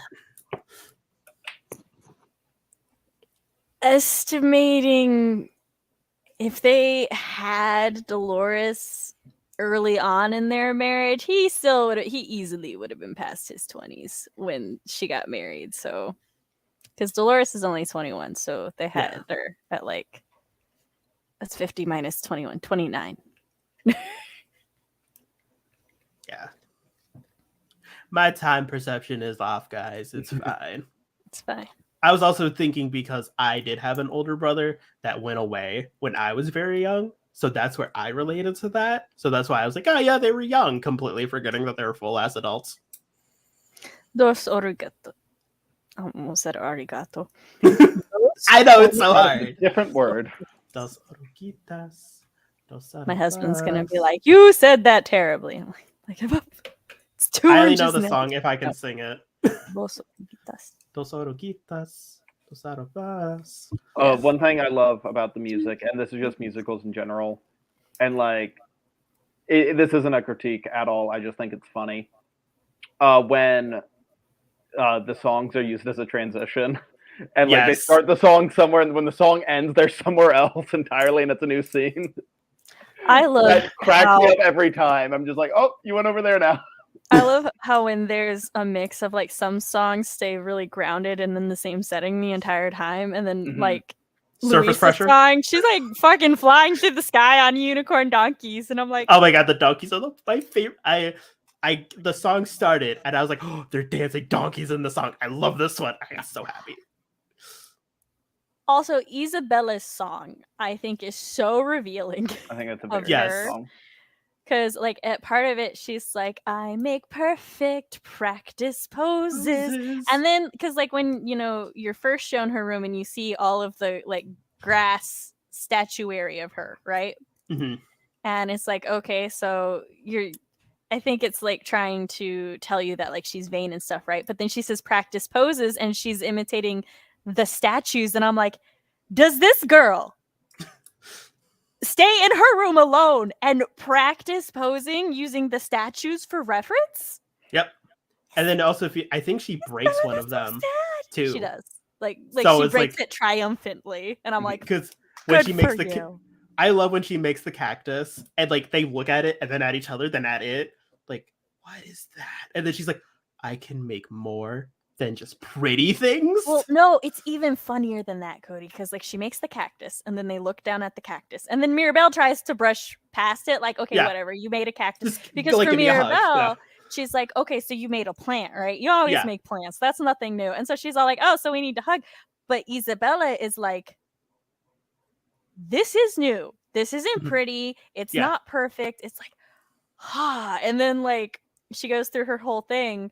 But again, as a contrast to like Luisa, she doesn't particularly pay much attention to Mirabelle, and Mirabelle's struggle to get up to her until she produces a she's flower, and then she's like, "Oh, that's carnivorous." That's what I love that line. Here. Yeah. And then they like she's finally vulnerable, and she tells Mirabelle her thing, and then Mirabelle just immediately accepts her and supports her, and then just like from that point on, they're great, they're good. I also love that they're both covered in, because musicals also do this too, where there's like a fantastical element, but when it's done, so it's the fantastical element. I love that. I love that Isabelle's still covered in the different colors. Oh, that's the thing. Isabella is the only one who gets covered, and it stays afterwards. Yeah, she's the only one. But somehow Mirabelle, even during the sequence, she's she's wearing white, and I'm like, she's Gucci. Isabella, who's wearing pastels and her dark hair, just covered coated and it stays. That's my favorite part. It's like, there's some permanence in this bitch. I'm Love very it. sad that like there was some character design sketches going around about like a punk Isabella. Ooh. And I'm like, I need punk Isabella. I also love is that It's a heavy lift with a gift so humbling. Always left a Let whale the in the whale in family, fumbling, grappling with prophecies that couldn't understand. Do you understand? I also like that the inner voice of every Disney princess. With Waiting on a Miracle, it's just starts and like time is slowed down. It starts with the flash and it just breaks into song. Just a normal day life. And I'm just like, I don't know why it's just my favorite. Is just when it's like, oh man, they're celebrating. Bam, instant music. It's like, oh, so we're starting with a song here. Okay. There's no lead up, there's no transition, just bam, music. I don't know why I like those when it's just like a normal thing going on, and then I guess we're breaking into song now. Okay, cool. Yeah. Flash mob style, just with one person. And also the fireworks that are going off and no one else is there to notice as she's on the roof. Man, you could fall. I'm so sick of pretty. I want something true.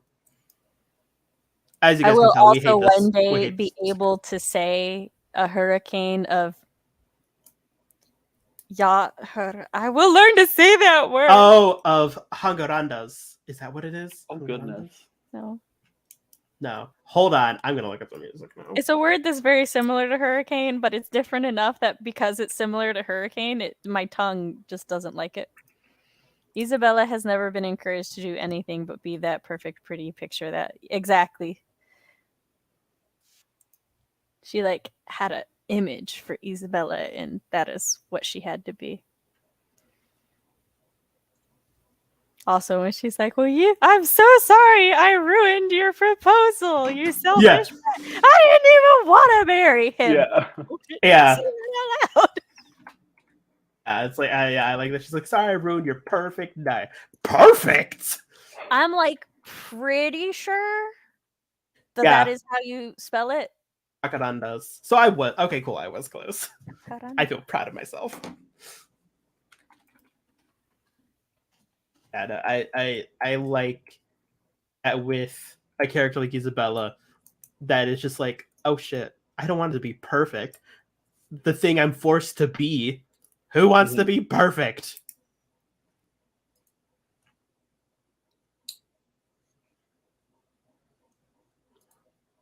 I'm trying to think if there's a song that we have not brought up. It just won't do. Hurricane of Hangarandas. No, apparently. Yeah, it's Hangarandas. The song "Welcome to the Family" Madrigal has a part that's so fast in it that some of the people on the crew were skeptical as to whether or not somebody would physically be able to sing it.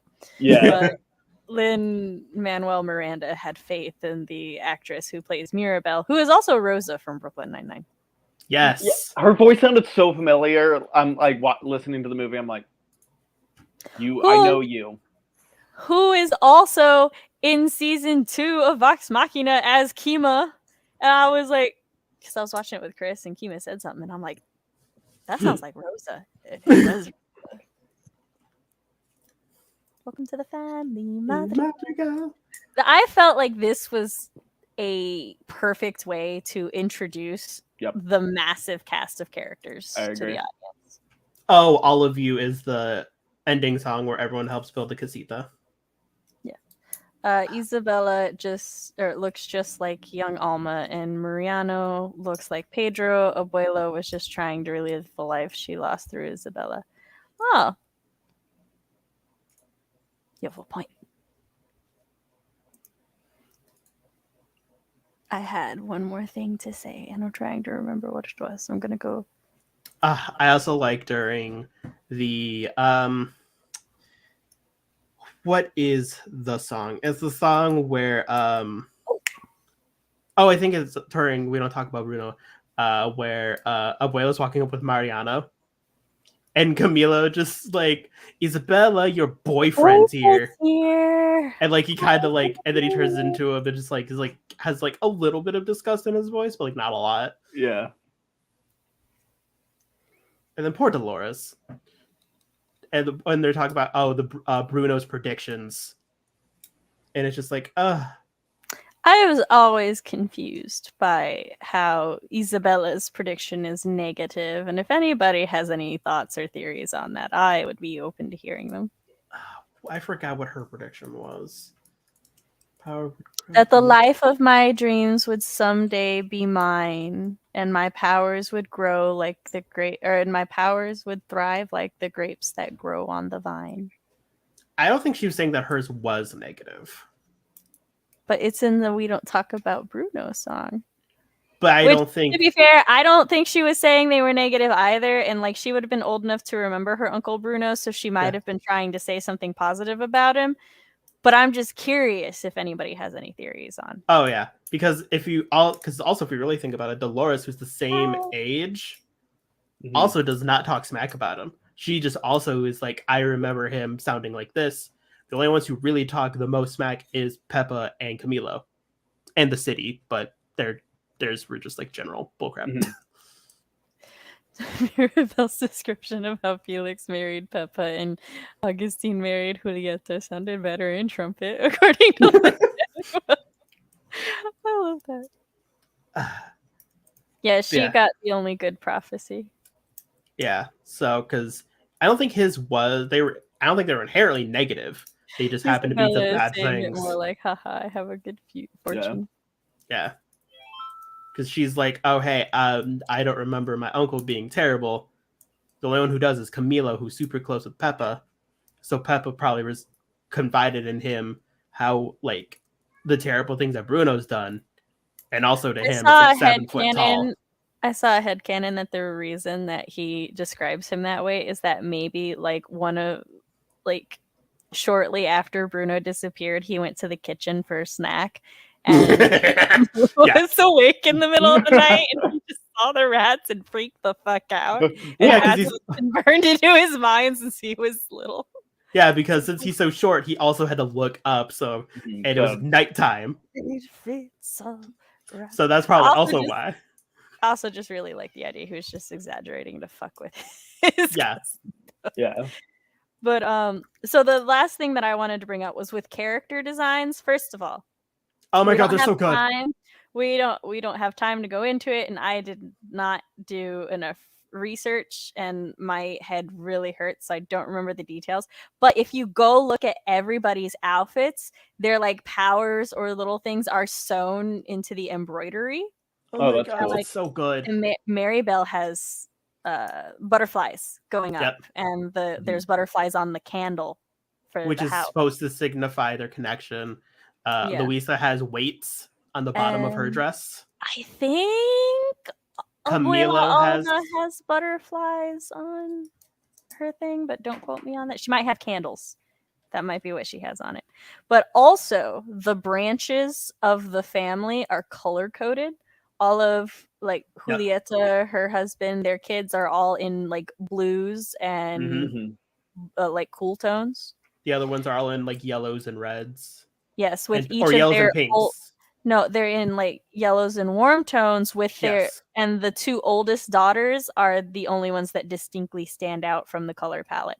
Because like Luisa and Mirabel both wear white and blue, but Isabella wears pink purple. But then like at the end of the like when she's all covered and stuff, it's a purple that's more in line with her siblings and her parents' colors. And the boys both wear yellow like Pepe and Felix, but Dolores wears white and red. And then Bruno wears green, which is blue and yellow. I was gonna say it's a combination of them put together. Abuela has butterflies on the bottom of her dress. Well, thank you both for confirming. Also, Camilo has chameleons on his poncho. Love it. The top of Dolores is sound waves. Oh, I've done way too much research. I was waiting for you to finish. So Julieta also has herbs and stuff on her apron. Her dress looks like an apron that she wears, and stitch-in is also herbs. Luisa has weights on her dress. Let's see. Bruno has sands of time. Hourglasses on his poncho. Peppa wears sun and moon, or like sun and earrings that are like the sun, and I can't remember the other one is like a cloud. Yeah. There's also like suns on her outfit too. Who else? Antonio just likes animals. I don't think he really gets a second outfit like that we really see. Antonio. Hold on. Leanne says, when Isabella sings, I'm fine, I'll be fine, I think she was holding on to hope of Tio Bruno's vision would come true, and even though she was unhappy now, the life of her dreams would come. It's sad, but I like it and accept it. Also, Antonio has a vest that looks like it's Western style and has animals stitched in it. He's a little cowboy. Yeah, he's a little. Yeah, he looks. Yeah, he has little stitches. Yeah, because I think the people who work at I know that's not what a zoologist is, but the people who work at zoos, I think, wear a similar vest. Also, another fun fact: did you know that everyone's doors, their eyes are closed except for 2 people? Ooh. Bruno has his eyes open, and I also think it's Dolores. Because they know. Yeah, because Dolores has to keep an ear out, and Bruno uses his sight. He looks like a little explorer. He does. He's so cute. But everyone else, their eyes are closed. They're taking me out. Yep. I want to know what the inside of Luisa's room looks like. I want to see all of their rooms. I hope it's just a gym, and there's just weights climbing all the way up to the ceiling, and there's punching bags everywhere. I really hope. No, you know what's in there? A stable. With donkeys? Donkeys heard us. She just tosses donkeys. Nicole says Dolores has her eyes closed on the door. No, her eyes are open. Do you want to share screen? I will. Give me a second to find a Do you remember how? I do. Oh, find a good picture. Yes. Here it is. I'm trying. Okay, so yeah, the family magic all stuck in my head. Let me, by the way, chat while he's doing this. A funny from tab. That's what I'm looking for. Yeah, a funny thing earlier is like I had finished watching this. Cody and I were like talking about it and stuff, but then my child asked for a banana, and then we were talking about how to spell banana. So I started singing "Holla Back Girl" from Gwen Stefani. So then that was what was stuck in my head before the stream. Okay, show us the door. Yeah, no, her door, her eyes are completely open in every you can right click copy image address, and then it'll show us the thingy bigger. Open image in new tab. Then I have to it's been a minute since I've seen Encanto. That's fair. Oh yeah, I just want to see the doors. Here's all the doors. Ooh, is that a little quiz to like find out who you are? See, I think so. We only see 2 rooms, but that's why I need the cartoon show, Leanne. Yeah, I want to like, come on, guys. I really want to see the other rooms. Show me all the rooms. Is Julieta's room just like got a giant garden for her herbs and thing? You walk into her room and it's a farm. Yeah, no, all of them are. Here we go. You see Bruno's eyes are open. He also looks angry for some reason. Because everyone's shitty to him. And then Mirabelle's is closed. Also just wanted to look. Yeah, see, Mirabelle has, like, everybody has the golden butterflies, but she has a different butterfly. Yeah, that's also a big thing too. Dolores, her eyes are open. Luisa, her eyes are closed. You scroll down. Julieta, her eyes are closed. Peppa, who has a great looking door, by the way. Damn that! I want that door. I want the tower. I just want the door. Yeah, everyone else, all their eyes are closed. See, and then Abuela also has a different butterfly. Yep. What is Antonio? Are those anacondas? Antonio. Yeah, he's standing on an anaconda with a toucan. Who is that next to him? Is that Camilo? That's Camilo, this is yeah. Camilo. I like that he kind of looks constipated. He looks like a lion. Is that just me? Probably. I just think his he looks hair. like a bug. I just think he looks constipated. Like his poncho looks like dragonfly, not dragonfly wings, like moth wings. Moth. Thank you. I know. Start bug. your showers first. Yeah, no, he looks like a little moth man. Okay. Hold on, go back down. I want to look at Julietta's real quick. Okay, so Julietta's, see, I think you might have something with it being the ingredients or something, because look at all her stuff. It's all like herbal. Because none of it's cookware based. It's all herbal. Yeah, based. it's all plants. Yeah, so I think hers would be like a greenhouse. It would be like her room, just like a bunch of mirrors. Right, oh my god, Camilo's just mirrors. Like he lives in a mirror house. That would be. Oh, his room. I thought you meant the door. I'm like, that could be a mirror effect. But no, his room. Is it just a bunch of? I didn't get a good. Well, I can see how Dolores' eyes look open there, though. Yeah. Oh yeah, that was the thing. But So yeah, Dolores' eyes are open. Isabella's has. She doesn't just have like the pretty flowers. She's got other flowers. That's cool. Oh yeah. I like how Luisa looks kind of like Hercules. Yes, I also like that. But yeah, it also kind of has some of their designs on it, like sound waves here, weights here. Yes. But yeah, those are the only two with their eyes open. Everyone else is closed. I also just wanted to look at the theming and stuff, so. Oh, yeah. No, these are beautiful. They're great. Whoever the artist that did these did a great job. Mm-hmm. I've already seen Encanto about 5 times. I'm a mom as well. How many times have you seen it, Samantha? I don't know, tons, but I just put Disney movies on when I need background noise or when I'm cleaning and stuff, so. I don't know if I have seen it more times because of the children or more times because I wanted to watch it. I have seen it. I have seen it a number that's above 4 times. 5. Yes, I agree. 5. That's like, I need to catch up. Listen, Peppa's door is my favorite. I love her door.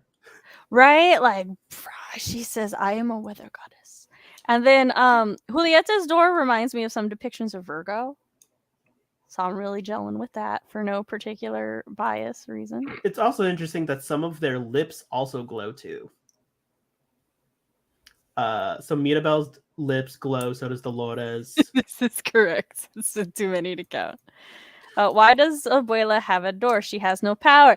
That's the question. That's why I'm like, why doesn't Mirabella have a room? I think her room is just a normal room, but with a door. She doesn't have like a magic room. Why does she have a door? Because why doesn't Mirabelle? Because she's the matriarch. So you're telling me Mirabelle has to stay in the nursery until she inherits Abuela's room? Can you imagine the mixed feelings? Because it's like, okay, I can't. I have to wait for her to die. I do want a room, but it's like the Supreme. As the new Supreme rises, the old one dies. I love the idea that Abuela's door opens and it just leads to like a futon, and that's what she has to sleep on because she doesn't have a power. Well, I like that. Well, we see part of a room. We don't know whose room it is, but the room that Peppa and Camilo are in during when Mirabelle's chasing Bruno. Also, I think her room is like 2-layered because her door is on the same floor as everyone else's, but the candle's up top on a separate floor, and there's nothing else that connects there.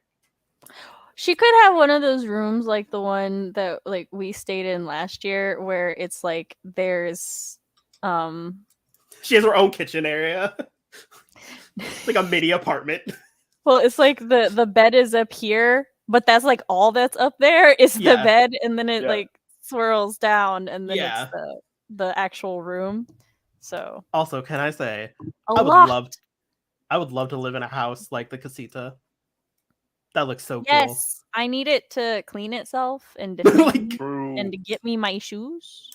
but like in the winter, it would suck because if you want to go to the kitchen, you gotta walk through the snow. I Because will everything's say, outside. I would Oh, you mean the hate courtyard? to Yeah. have Antonio's room. Oh my god. That would suck. There's Like, it too might be fun when many you're 5, but when you're an adult, that anacondas. room sucks. Well, hopefully everyone's right and the room evolves with him, and then it would get easier. Because I'd be like, yo, give me I a wouldn't want- bungalow inside my room, please, Yeah, to get away like- from these animals. Also, We to don't see require through. I don't think so. I think we just kind of, it's just like vague. This is shadowy room. Can I say Abuela has no periphery vision at all? Because her head is fully out that window and Mirabelle's right there and she don't see her. And if she does not acknowledge her. She got no periphery. I'm like, ma'am, how do you not see her? She is right there. Because she's like 80. Yeah, But still. she got cataracts or something. 75. That's how old like, she is. I don't know how, but it's just like she's like looking down at that locket and like her head's kind of tilted towards Mirabelle. Maybe because it was the first magic door, even if she didn't have a talent. Her Because talent is the Pedro magic. had to make sure, Pedro, as the spirit of Casita, had to make sure his wife had a nice, cozy room. That's my new headcanon. Even if the magic didn't make a room for Mirabelle and Casita couldn't make an extra room, her family should have. They could have built one. Which is also a really... They did, I like the the idea nursery. that it's just like on the side of the house. It's an extension. Yeah. She just has an apartment. Has to It's climb on like a stilts. ladder to get Yeah, to it. see, Abuela's old. Give the old woman a break. Listen, Cody, are you telling me that you have never been mildly jump scared because you turn your head slightly and suddenly something appears in your peripheral that Oh, had all in the time. reality been there? See, that's probably what happened. But also, And you're not here's the 80, thing. to She's my knowledge. full on like she's here, Mirabelle's here. Like she is so close. I don't know, man. I don't remember her being as close as you're She's saying. And farsighted. I do think She's that farsighted. Mirabelle like ducks down a little bit. So, Yeah, I don't know. It's fun. but also like she was very much not focused on. She wasn't. No, she was very. She had other concerns. She was very lost in the past. Oh wait. Abuela hiked through the mountain pass to find Mirabelle after Casita fell. Abuela is fit. But are her eyes? but can she see? That's the question. I was defending her peripheral. I'll go with she's blind. But yeah, like Ish. this is another part that I love because Abuela had specifically avoided going to that spot for 50 years, but she went there for her granddaughter. Mhm. And I love that. Abuela does like also routinely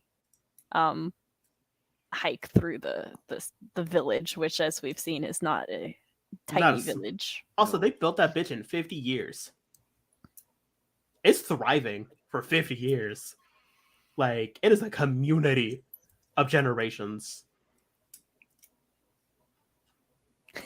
When me and my friends took a hike in the mountains, little grannies in their church shoes were passing us. They live Listen. different from us city kids. I love the idea of a little granny just like bounding up a mountain.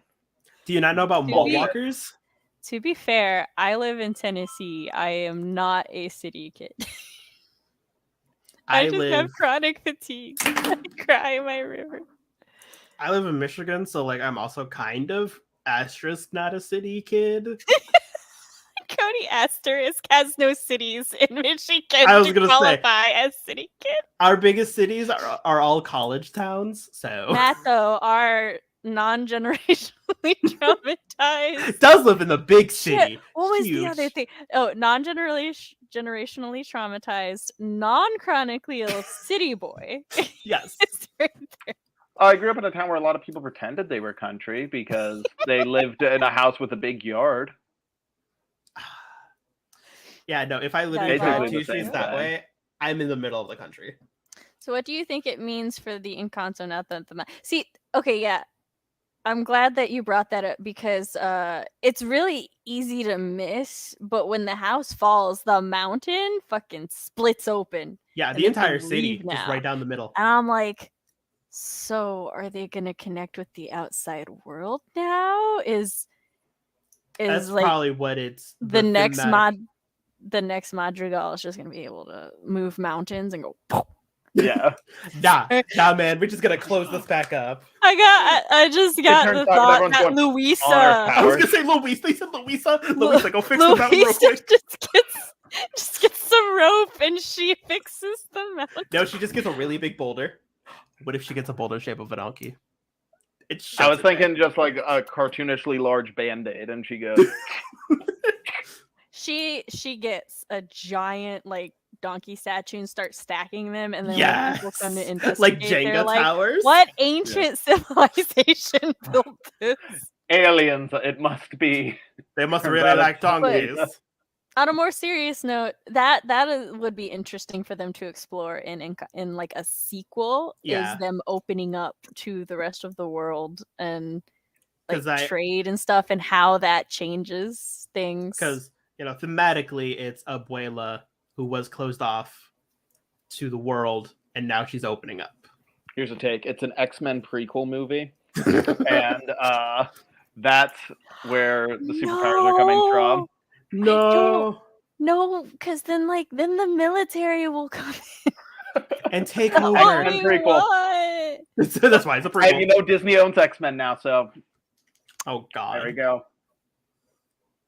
Also, another thing I didn't really think about is that family only has so many other families to pick from for generations. Yeah, I was gonna say, I'm like, you're gonna have to expand your borders eventually. Yeah, like you kind of gotta open things up because. Yeah, there was no external enemy in the movie.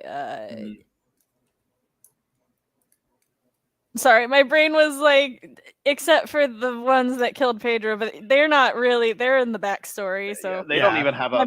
My brain had to argue with itself for a moment. The mountains being open now leaves so much room for a sequel that could explore the fears Abuela had of losing their home. Yes, especially if Matt's in charge. Yeah, and he makes it an X-Men sequel, the X-Men prequel. No, not again. Redemption. For those movies. See, but then they take over the house, but then they can't get powers or anything because it's not the house that has the gifts. So then the Madrigal, it's just like they pop up magic houses. But then they take the family and experiment on them. And then they figure out the genes. And they figure it out. Yep. This is fortunately, unfortunately. Fortunately, it opens up. Unfortunately, there's X-Men, but fortunately, they can still make houses wherever they are because the magic is the family. Unfortunately, it makes them really easy to track down. They're like, oh, hey, a magical house just popped up out of nowhere. I think they're there. I mean, not if they pop up their magical mountain barrier again. It makes it even easier to find. They need a kid. Yeah. Oh, planes are gonna really hurt them. Yeah, helicopter. When those get invented. Any form of airplane. We're assuming there's not a magic invisible force field above it. We're making a lot of assumptions here. Look, they're going to get more and more powers as the generations go down. The new generation is all about concealing. Yeah, they get invisibility. And they get one of Luisa's kids can actually move the earth and mountains. And Mirabelle's like, when we said that about Luisa, it was metaphorical. So then it's Luisa and her children going out protecting the village. Yeah. Another one gets Violet's power from the Incredibles. It just makes an invisible force field that they have to keep up all the time. And Julieta just has to keep feeding them food to keep up their energy. Heather said, I've been listening while posting my first Substack post. What is Substack? I'm so glad you asked that because I didn't know either, and I didn't want to be like, what is that? Sorry, your tone was, I'm so glad you asked that. And then you were about to go into a spiel about it. I'm so glad you asked that. Pulls out a business card. Substack is an American online platform that provides publishing, payment, analytics, and design infrastructure to support subscription newsletters. It allows writers to send digital newsletters directly to subscribers. Founded in 2017, Substack is headquartered in San Francisco. Cody, I thought you said an American omelet. And I'm like, it's an American omelet style. If it is an American omelet called Substack, I want it. Yeah, no. And inside the omelet, there's just like little mini baby layers of omelet. Oh, well, happy birthday. That would make him an Aquarius? I thought you were gonna... That would make him 8 years old. Yeah, like know his age. And I was like, like, wow, what? Real close. I'm glad me and Matt were on the same page for that one. I clearly expected Matt to be. See, I'm glad I'm not the only one who got that vibe. So glad you asked. So this is my TED Talk about Substack, guys. I have a presentation. Now that I have you here, lock both of your screens. How did you get that power, Matt? Don't worry about it. You know that's a frosting, right? Yeah, I'm pretty sure that's a frosting. I don't think that's a cupcake. What are you being presented? Do we have to question whether it's a cupcake or frosting? They have these microwavable cupcakes that do look a lot like frosting. And you base it, and they come with toppings. So you like open it, you add like water or milk, mix it up, put it in the microwave for a bit, then you add the topping. Like they do look a lot like frosting containers, especially. That's why I was real confused. Because you were like, it looks like frosting. I'm like, well, yeah. I mean, the top of the cupcake. Yeah, that's frosting. Like, now I know what you mean. I was like, how can you be confused whether a cupcake or frosting? They go together. But yeah, now I get it. My brain's just slow. No, you're fine. That's perfectly valid. I don't imagine the microwavable out of context cupcake in a thing is super common knowledge. Just like that's the top part, Sam. yeah. How could you? A cupcake is a baked good that looks like bread. Heather knows. Tiny. Yeah. It's really funny. I feel that all the time. My oldest is a preteen. My middle's going to be a preteen on his birthday this year. I think it's making my husband more sentimental than he was before. He was already pretty sentimental. So the eldest at my house, I think, is turning 4 this year. The reason why I don't know is because I don't get invited to her birthday because the person who hosts it does not like me. So there are 3 of them, and the oldest is turning 4. I think so. Are there any multiples? No. They had children like I did. Yeah, no, it's my oldest and youngest only have 3 years between them. So it's 4. I'm not judging. I'm just so it's 4, 3, and like 8 months. The 8 months was not planned, but like at all. I don't want to call him an oopsie baby, but an oopsie baby. My son will be 19. Well, congrats to your son. He's 1 year younger than my internet daughter that I didn't give birth to or raise, but I still claim. 19's a fun age. It is 19 around then. I got my license at 19. I was just fucking around. Everybody's reminiscing about 19. Oh God! All right. So, are there any final comments about Encanto and not our long gone youth? no, don't. It reminds me of when I was a boy. I remember the time when I was a baby on stream. Yeah. Oh God, what were you remembering us about the past? No, I think of all my regulars, if CB is not here, Matt is the baby. If CB is here, she is the baby. And it's funny because I think I am baby because I forget how old I am. But you are middle, I believe. I am 28. Yeah, you're like in the middle of all the regulars. And I occasionally think I'm 23, and then I have to slap myself hard with the reality, be like, nah, bro, you're not 23. One of my friends compared me to Edward from Twilight today because he's just like, bro, how long have you been 17? Honestly, though, I feel that. Damn. I also feel that. When I was like 24, my boss mentioned alcohol. Most likely, I would like to. Disney movies are fun. Depends on A, my mood, and B, what I'm doing that month. So Matt and I have started sort of unofficially agreeing to watch party a lot of Disney movies together. Yeah. So. we did Coco in December. Can I join on this? Yeah, we did an event in the Discord for it last time, Cody. You're the one who snubbed us. Yeah. Oh, that. Before we watched the movie, we cried for 35 minutes. Good. I'm glad. Because it's a good movie. I know. Yeah, I love Coco. It's a great movie. I know. Onward, if we ever do, let's talk about that one. Might make me cry. I love Onward so much. I can watch Onward. Yeah, I can watch Onward all the time. But I also can watch Encanto all the time. Encanto only made me cry the first time, and that was with Pedro and Alma. Onward almost made me cry the first time, and so I'm like, if I have to hyper focus on it to take notes, I might actually be into it. Onward was one of my picks. So Onward is a sibling movie, and siblings are, if you want me to cry, write one hell of a good sibling dynamic, and then. Well, I'm not going to say murder one because Onward doesn't murder either sibling, but I know we're not going to talk about Onward, but God, the older brother's so those good. are my favorites. Treasure Planet, Atlantis, the Lost Empire. Yes. The Sword in the Stone. Can we do a Let's Talk on Treasure Planet? My children are obsessed with it now, so I love Treasure Planet. When I was a wee bab, I want to see Onward. Yes. It's so cute. I started to say that I like Substack because it's super simple, by the way. Okay. Nice. Good to know. I love Onward. The older brother's so good. Anywho. If we don't have it, we might do a Disney movie a quarter. Ooh, that's a good idea. Who cares about adult movies anymore? The only thing I was really going to say is that, as you can tell, I've done a lot of research into this movie, especially character design. So movies like this are what make me want to be a designer of 3D people or 3D creatures, because this is just A+. All around.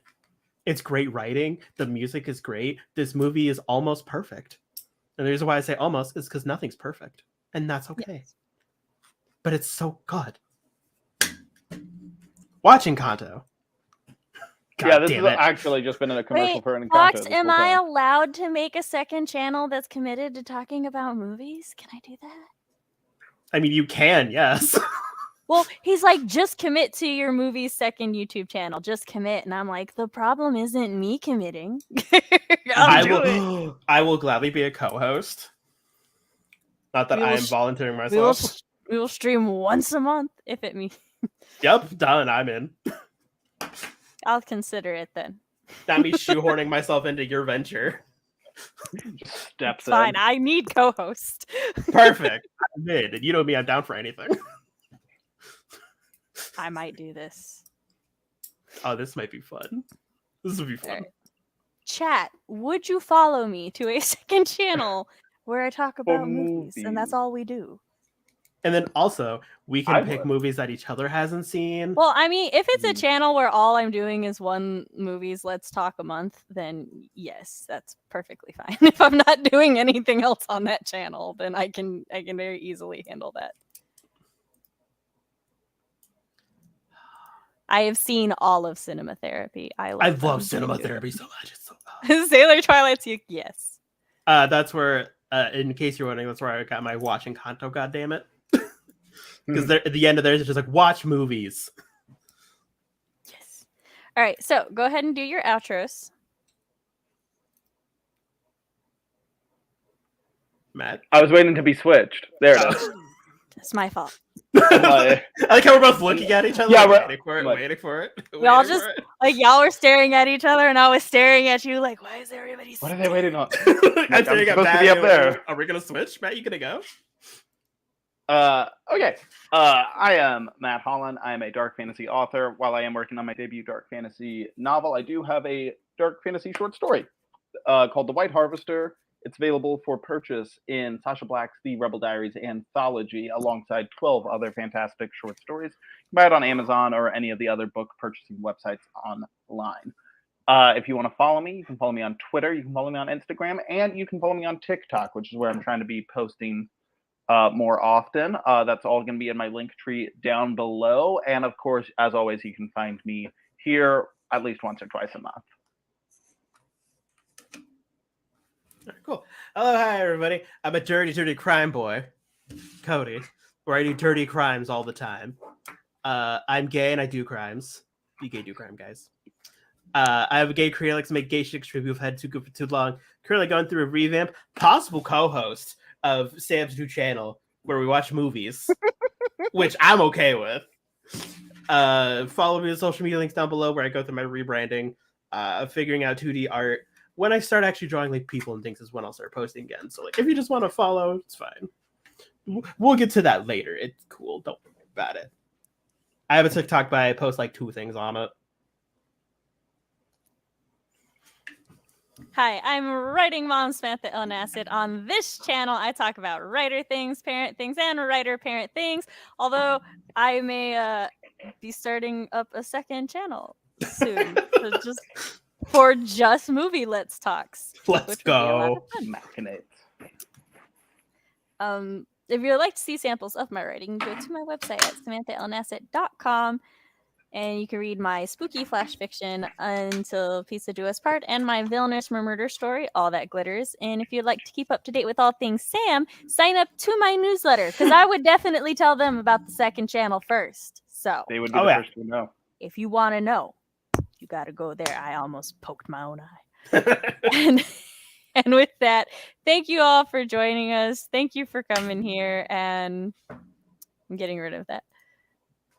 And thanks for everybody who watches this on the replay, and we'll see you next time. Bye! Also give Sam money. Give Sam the money.